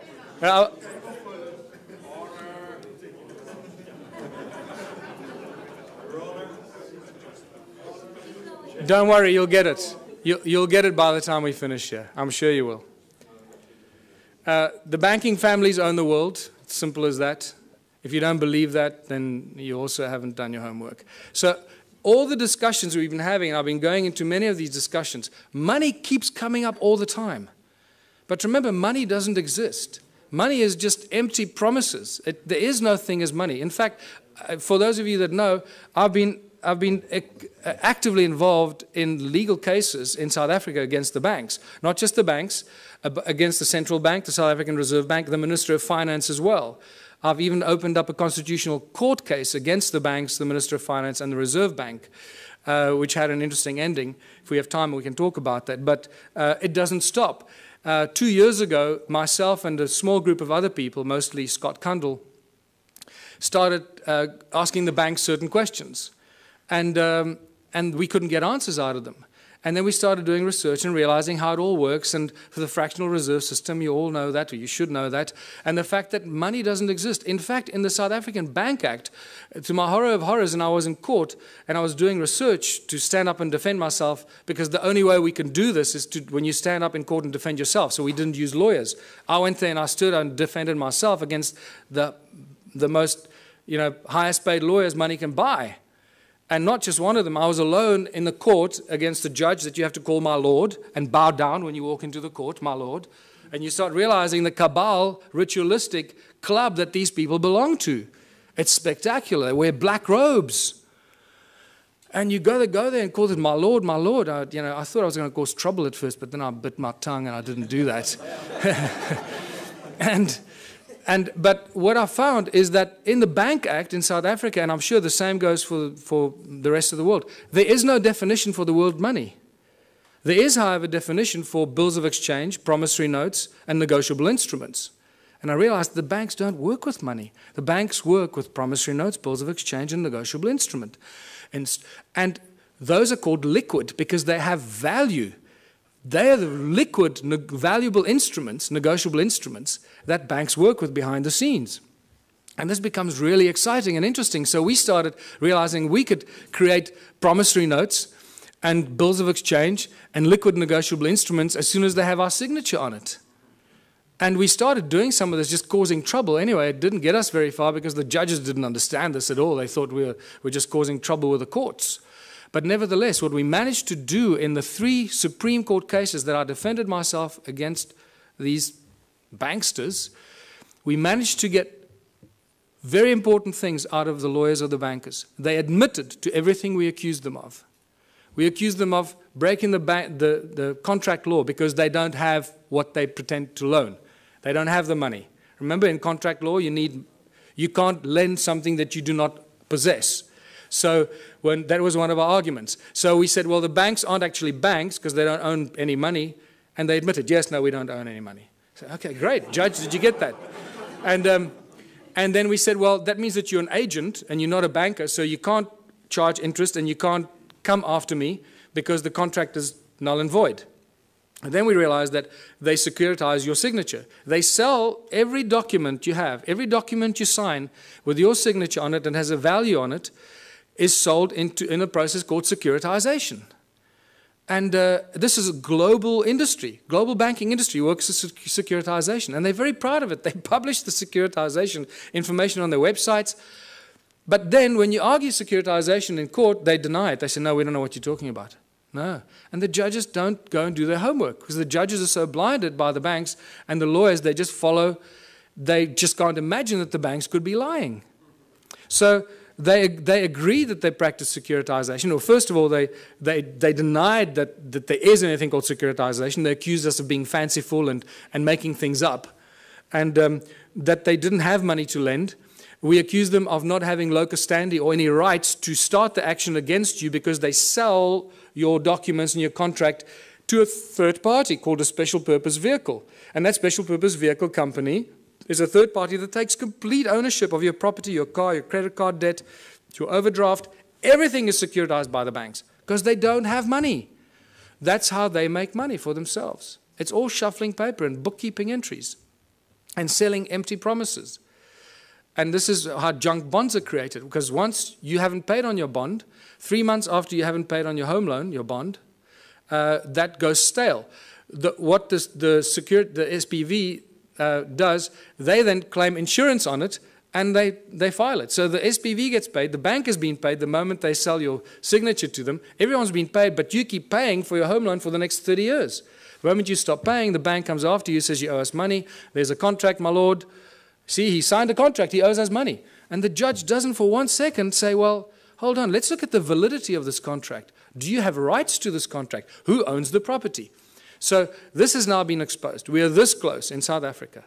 Myself and Scott Kundle from New Economics Rights Alliance, we're this close from bringing down the banks. Yes. This close. Yes. So,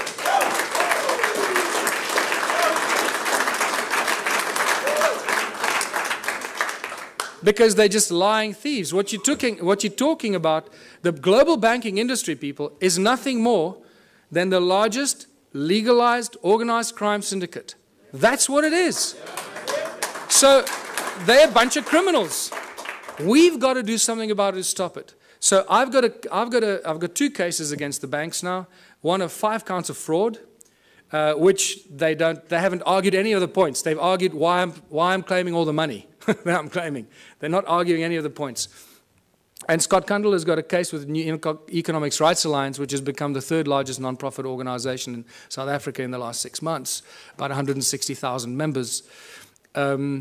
He's launched a case of unconstitutionality against all the banks. We're about to launch criminal charges against the banks, full-blown criminal charges, because the evidence is just becoming overwhelming. And all it's going to take now, one judgment. If there are any mathematicians here, you can see the complete insaneness of this. Out of thousands and thousands and thousands of court cases, people against banks, not one person has ever won a case against the banks. Just think about that. Clearly, this is stacked in favor of the banks. Clearly. And the judges are either paid off or they're too stupid to understand what's going on. But things have changed. We have a few situations in South Africa. We've had small victories where the banks withdrew. This is how clever they are. They withdraw before they get a judgment, or they abandon. So there isn't a precedent on the record. So you can't then go and argue the precedent. So they're very clever with this. But we're going to force them into a judgment because of what we're doing. And it's just going to take that first judgment and then it's all over. The entire global banking system works on the same principles, and it's just going to be a domino effect. And we'll do what Iceland did, hopefully. Just reverse all the mortgage loans, reverse all the car loans, credit card, just, just reverse everything, because these thugs have stolen trillions from us and make us their slaves. And that's exactly what they do. And this is linked to our education system, because most people are indoctrinated into this way of thinking since childhood.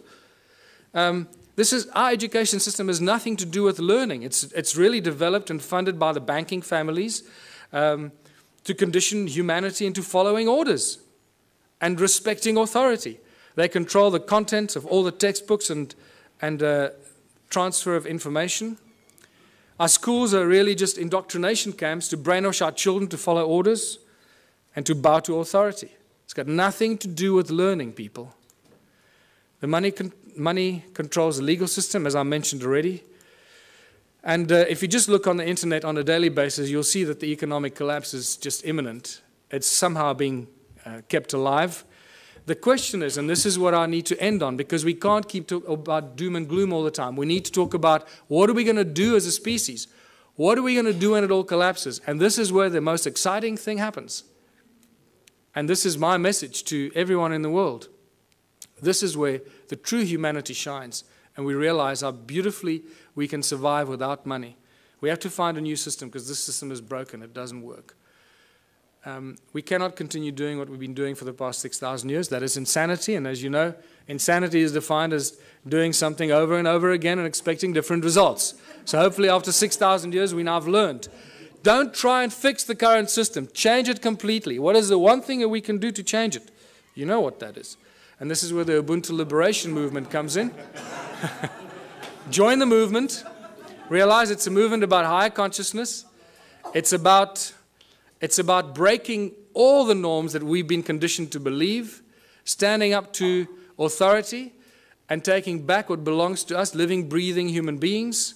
The Ubuntu contribution system, I called it Contributionism in 2005 when I first started writing about it. Completely new social structure, abundance for all. It's based on ancient knowledge when they didn't have money, where everyone contributes their natural talents or acquired skills for the greatest benefit of all in the community.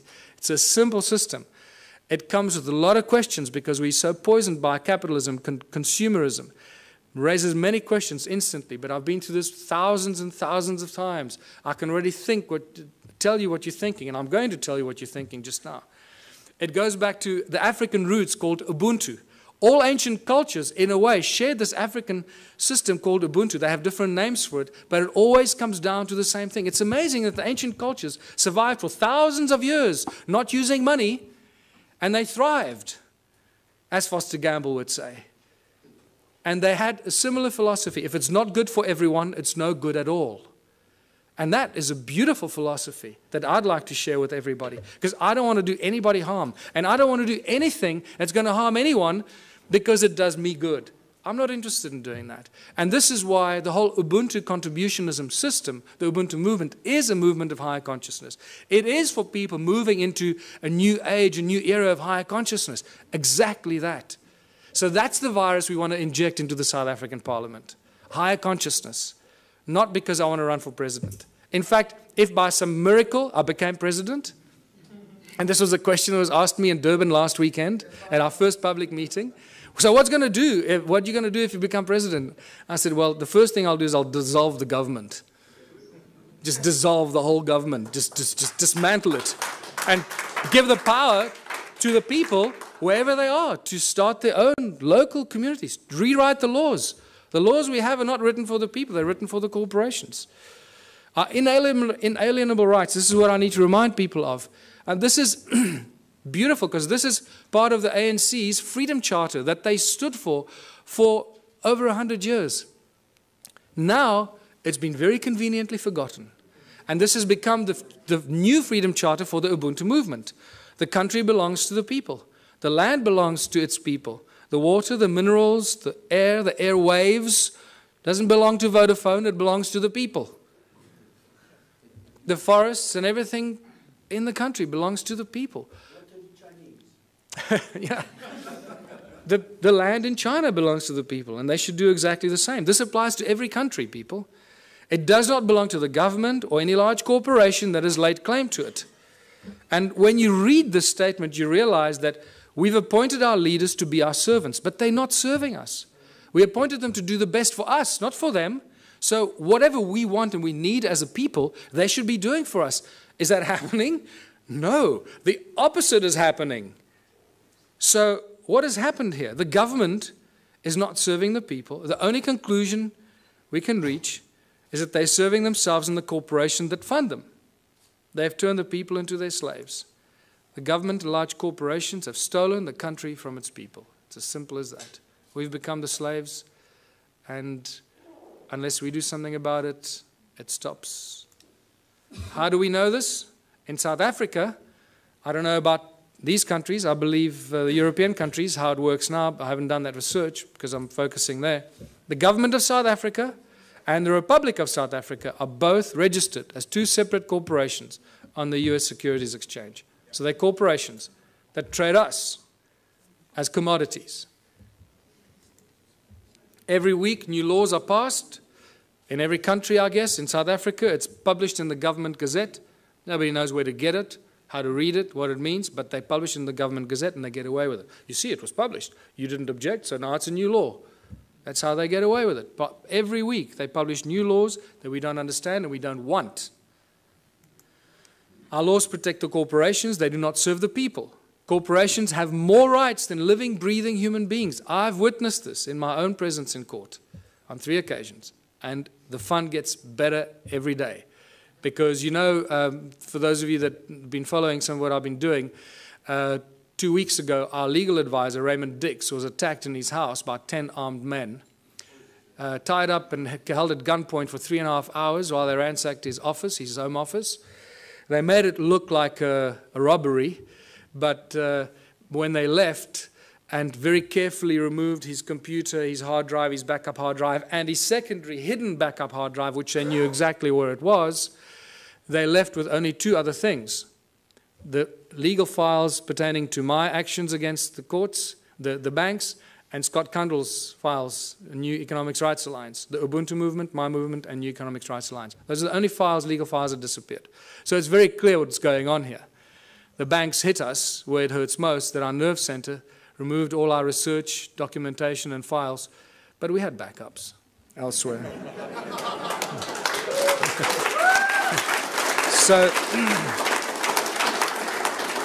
So now it's obvious, you know, if they take me out, they just created another martyr. So bring it on. I don't care. I know where I'm going. I'm going to sit on the right-hand side of Jesus.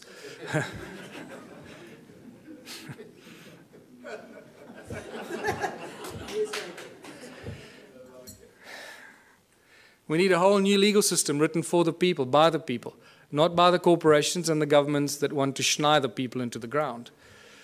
Everything in South Africa and in other countries belongs to the people. Eskom, for example, is the electricity supply giant. It supplies most of Africa with electricity. All the installations of Eskom belong to the people. The coal they use that they get out of the ground to charge us for the electricity belongs to the people because the coal belongs to the people. Sasol is the coal to liquid petroleum company that was paid for by the taxpayer. The technology was developed from German technology in the 1920s. That was paid for by the South African taxpayer, all the early installations for Sasol. So all the fuel that we should be driving on in South Africa, we should have virtually for free because all the components belong to the people. The railways run every day, but they don't transport people. They transport coal and wood. Everything for the corporations, nothing for the people. You can't catch a train anywhere in South Africa. And so it goes. The forestry, the minerals. Forestry, between Sappi and Mondi in South Africa, they own more than 1 million hectares of land that they somehow managed to take possession of. Who gave it to them? The people didn't agree to give it to them, but it belongs to them. So you can see how this theft of the land and all the inalienable rights of the people of the land have been stolen and given to corporations. So the government and the large corporations have stolen the country from its people. It's obvious. What do the people need? This is where we start seeing the beautiful side and how simple things can be. What do we need? We need food, water, love, friendship, homes, tables, chairs, knives, forks, gardens, clothes, technology, healthcare, arts and culture. We need everything that each and every one of you can imagine and beyond. We need everything, and we should have all of it because there should be no hurdles to achieving this and having that, right? We do not need money. Did you see money anywhere in that list? No, we don't need money. Money gets in the way. Money is the obstacle, is the hurdle to all progress. Money does nothing.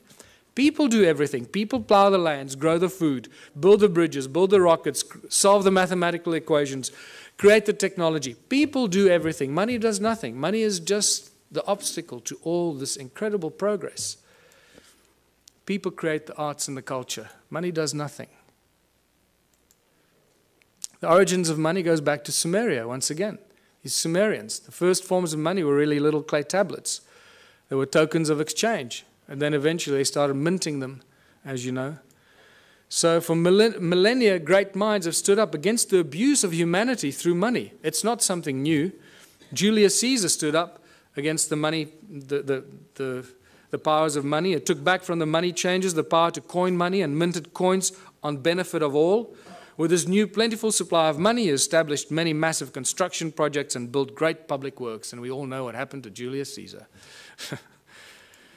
St. Thomas Aquinas in 1225 said that the charging of interest is wrong because it applies to double charging, charging for both the money and the use of money. In fact, church law in the Middle Ages forbade the charging of interest on loans and even made it a crime called usury, which we know very well today. And even Jesus in his last year of life, probably the only physical force he ever applied was threw out the money changers out of the temple because they were abusing the people. And this is by far the most cutting statement made in recent times, Thomas Jefferson, because this is what we find ourselves in today. I believe that banking institutions are more dangerous to our liberties than standing armies. If the American people ever allow private banks, remember all our banks in the world, are virtually all the banks are private banks, private corporations, whose interest is making profit at all cost. So if the American people ever allow private banks to control the issue of their currency, first by inflation, then by deflation, the banks and the corporations that will grow up around the banks will drive the people of all property until their children wake up homeless on the continent their fathers conquered. That's where we are standing today. All over the world, this is the situation we're in. Money is the obstacle to all progress. It does nothing for society. It is the absolute tool of control by those that control the issue and the printing of money. That's why when I say they own the world, they do. They literally, physically own the world and each of one of our asses. It prevents the natural flow of free energy. And that is very important to this weekend's activities here. Money prevents the natural flow of free energy. So I beg you, everyone present here, remember, it's about free energy, not I'm going to make $1 billion out of this energy. Give it away for free. It'll come back to you in ways you cannot imagine. Do that one thing for humanity. If you find any source of free energy, don't try and make zillions out of it. It will kill you or they will kill you before you can get it out there. Money is the primary cause for the 7 deadly sins. We all know the 7 deadly sins, or have we forgotten them already?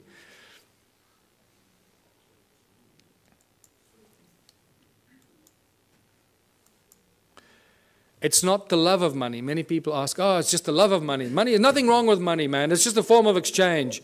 You know, we're so poisoned that we try and argue for it. We try and defend it. That's how poisoned our minds have become. It's incredible. It's not the love of money. It's the mere presence of money that causes all these problems. If you take money out of the system, all this stuff suddenly and miraculously vanishes. So what is the solution? If it's the mere presence of money or the love of money, of all of the above, what are we going to do to solve the problem? The answer is so blatantly obvious. Remove money. Just get rid of it. Get rid of it. What do we need it for? It's causing all the strife in our lives. It's destroying our planet. The mines are raping our Mother Earth, taking out the precious guts out of our Gaia and distributing it around the world to people that claim they own it. It's sick.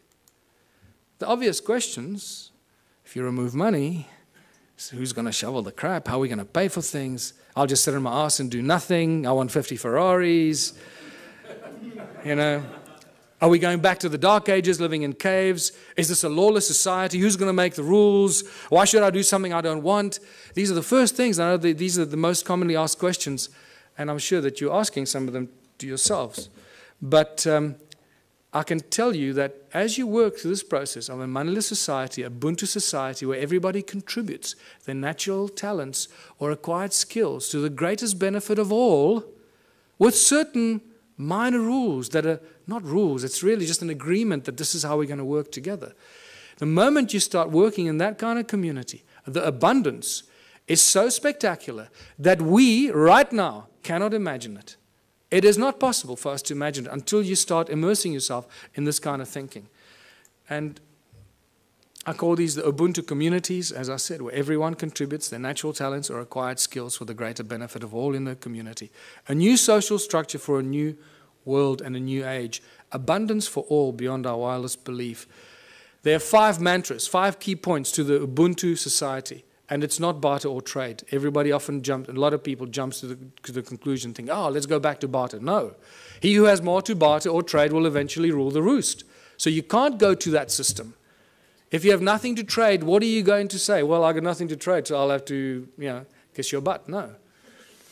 So the Ubuntu contribution mantra is the 5 points. No money, no barter, no trade, no value attached to anything greater or lesser than anything else. Because why? Each one of our contributions should be and is equally valuable. If you start telling, well, I'm a doctor, my time is more valuable than yours, you're barking up the wrong tree, brother. Okay. So, and the final one, where everyone contributes for the greater benefit of all in the community, because that is how you get rewarded. You get rewarded by the recognition of the people in your community. Isn't that the highest reward everybody wants and is trying to buy with money, is recognition and respect of others? In essence, ultimately, that's what most people really want, is just to be loved and recognized for what they've done. And they think they can use money to do that. And then when they make a lot of money, they get zillions in the bank, then they suddenly realize, oh, well, nobody loves me anymore. They all want to take my money. So let me spend my money and then people will love me. And that's generally what happens when they start paying for things and people love them more, when they start giving it away. So, united Ubuntu communities. In unity we thrive and anything is possible. Anything is possible. A world without money. There's no crime, no envy, no gluttony, no greed, no hoarding, no hierarchy. And the whole Ubuntu movement and the Ubuntu party has no hierarchy. Communities look after themselves. We have no central government. We don't have any central assholes trying to tell you how you should be running your life. No obstacles to any kind of progress, because the solutions are simple and there are many bright minds here. We all know what the solutions are, what should be done to solve the problems, and somehow our politicians just can't get it right. They keep screwing it up, So don't ask the politicians to solve it. Give it to the scientists, give it to the farmers, give it to the engineers. They'll solve the problems for us. Ordinary people will. Politicians will do nothing. Transition will have to occur in simple steps that flow from one to the other. We can't go from zero to hero. We can't go from a moneyless-driven, capitalistic, consumeristic monster to a moneyless society that lives in harmony and zen, right? It's not going to happen. So if you go onto my website, the ubuntuparty.org.za website, I've started posting a number of papers on how the transition will take place. There's not time for it now, so I ask you, please go onto our website and check it out. It's beautiful. What's key here is that the small towns will probably play a very important part in the transformation, because in small towns and small communities, people will agree on things a lot quicker than in the big cities. Right? So they will agree, okay, we need to get off the grid, we need to grow enough food for all of us, we need to make sure we got water, and they can go out and do it. We must create alternative energy for ourselves in our town, so if the grid goes down, we stay alive. And the small towns and villages will become the activators of this transitional phase. And I put together a few theories and ideas to give people ideas how to start doing this. It also goes into our education and schooling systems, where we stop sending your children to school. Please, I beg you, don't send your children to school. Don't do it. You're turning them into monsters. I've had a few of my friends in Johannesburg, in South Africa, that have not sent their kids to school. They are much smarter than the kids that go to school. And I'm not kidding you. They really are. They just learn from their parents, and they learn, and you'll find that often what happens with these kids, they start reading later. They might start reading a little bit later. But when they start reading, they become like these monster little readers that just read everything. I mean, these little kids are reading books that other kids don't even dream of. And that's because they're not preconditioned by the schooling system. Energy, water, food, housing, arts and recreation. These are the things that small communities can take control of very, very quickly and establish it for themselves, make themselves go off the grid and be totally in control of their own destiny. And many, many community projects must be and should be attached to this activity. Absolute abundance on all levels. Once you start doing this, food, science, culture, community, abundance on all levels. Now I'm going to give you a small example. You've got to use your imagination here because there's not enough time now and we've got to finish off here. So imagine in the little town that I live, we've got a river, we've got a fish farm, we've got a dairy farm, we've got a bakery, we've got a wood factory, a metal factory.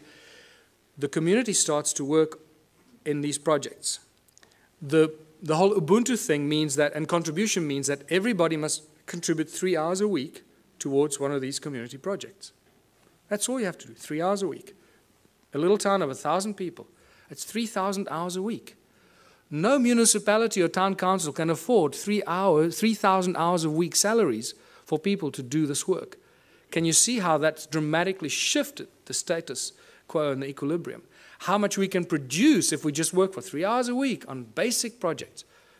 Producing milk, cheese, butter, fish, breeding fish, baking bread, growing vegetables, and so forth.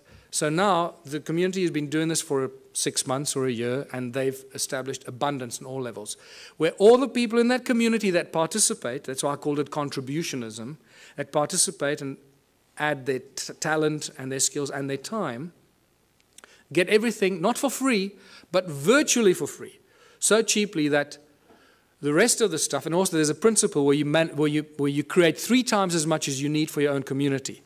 And I structure everything in the Ubuntu philosophy on the sacred geometry principles, 3366. So you produce 3 times as much as you need for your community. Why? Because there'll be other communities that can't produce what you're doing, so you'll be actually helping them while they're helping you with the things that you can't produce. So, and by the end of that, there's so much abundance because you're doing it 3 times that whatever you don't consume in your own little village or town, what are you going to do with? You're going to make it available on farmers markets and stores in your town for the surrounding communities. The moment you achieved that state, you've created the domino effect. Because what's going to happen to all the neighboring towns? All the people from those towns are going to come buy your bread, your milk, your cheese, your whatever it is you produce. Because it's going to be a fraction of the cost they pay for it in their own town. There's your domino effect. There's your trigger point. So think about it from that perspective. At the outset, it sounds like a huge thing. Wow, how are we going to go from there to a moneyless society? I believe that I've just taken you through a very simplistic example of how small towns and small villages and communities can be the trigger points and the examples that start the domino effect. Once the first town is set up, it's impossible for the surrounding towns to stay alive. They will have to follow the same example.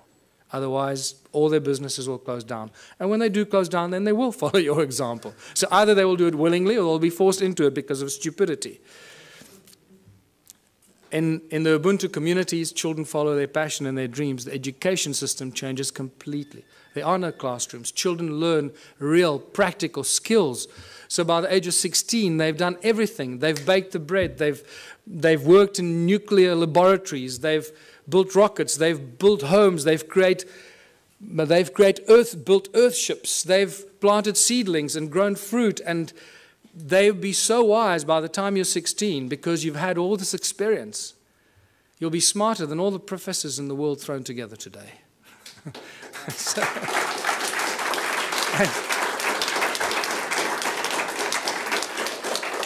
Take any school leaver today, put them on a farm, put them anywhere into a practical solution. What can a person with a high school diploma do today? Absolutely nothing. We're useless to society. That's what they've created. Can you see the brilliance in their plan? They are so smart, these people. They. It's us, right? So we are so smart that we're doing this to ourselves, right? Where we create our children, turn our children into these little, we lock them up in jails for 12 years, most precious years of their life, and then throw them out to start all over again and be totally open to manipulation and control.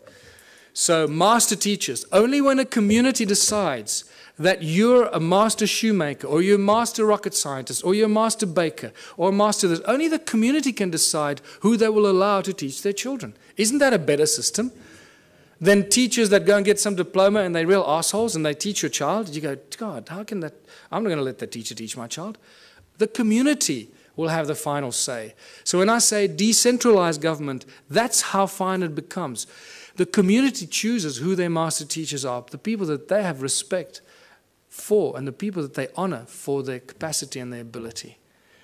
And this is how we grow, how we build Ubuntu communities, because only out of unity comes infinite diversity and abundance.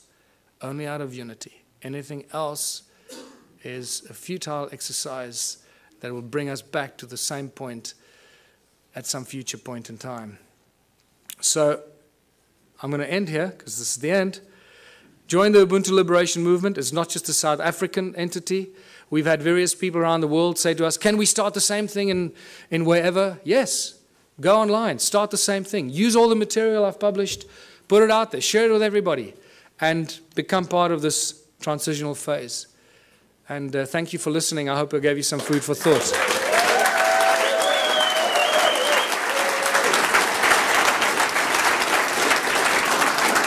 Thanks. Thanks very much. Please wait one moment. People are coming up to me and asking me, what can we do after the conference? Now, one of the things we can do after the conference, Michael needs exposure, big time. We need a bus going around. Everybody who has a Facebook page, a Twitter page, you just put one line, Michael Tellinger for president, and this website. People are going to pick it up sooner or later on the internet, and it's going to be recycled, recycled, recycled, recycled. It's safer, we're going to get the word out, and the ball is going to roll. Okay. Thank you.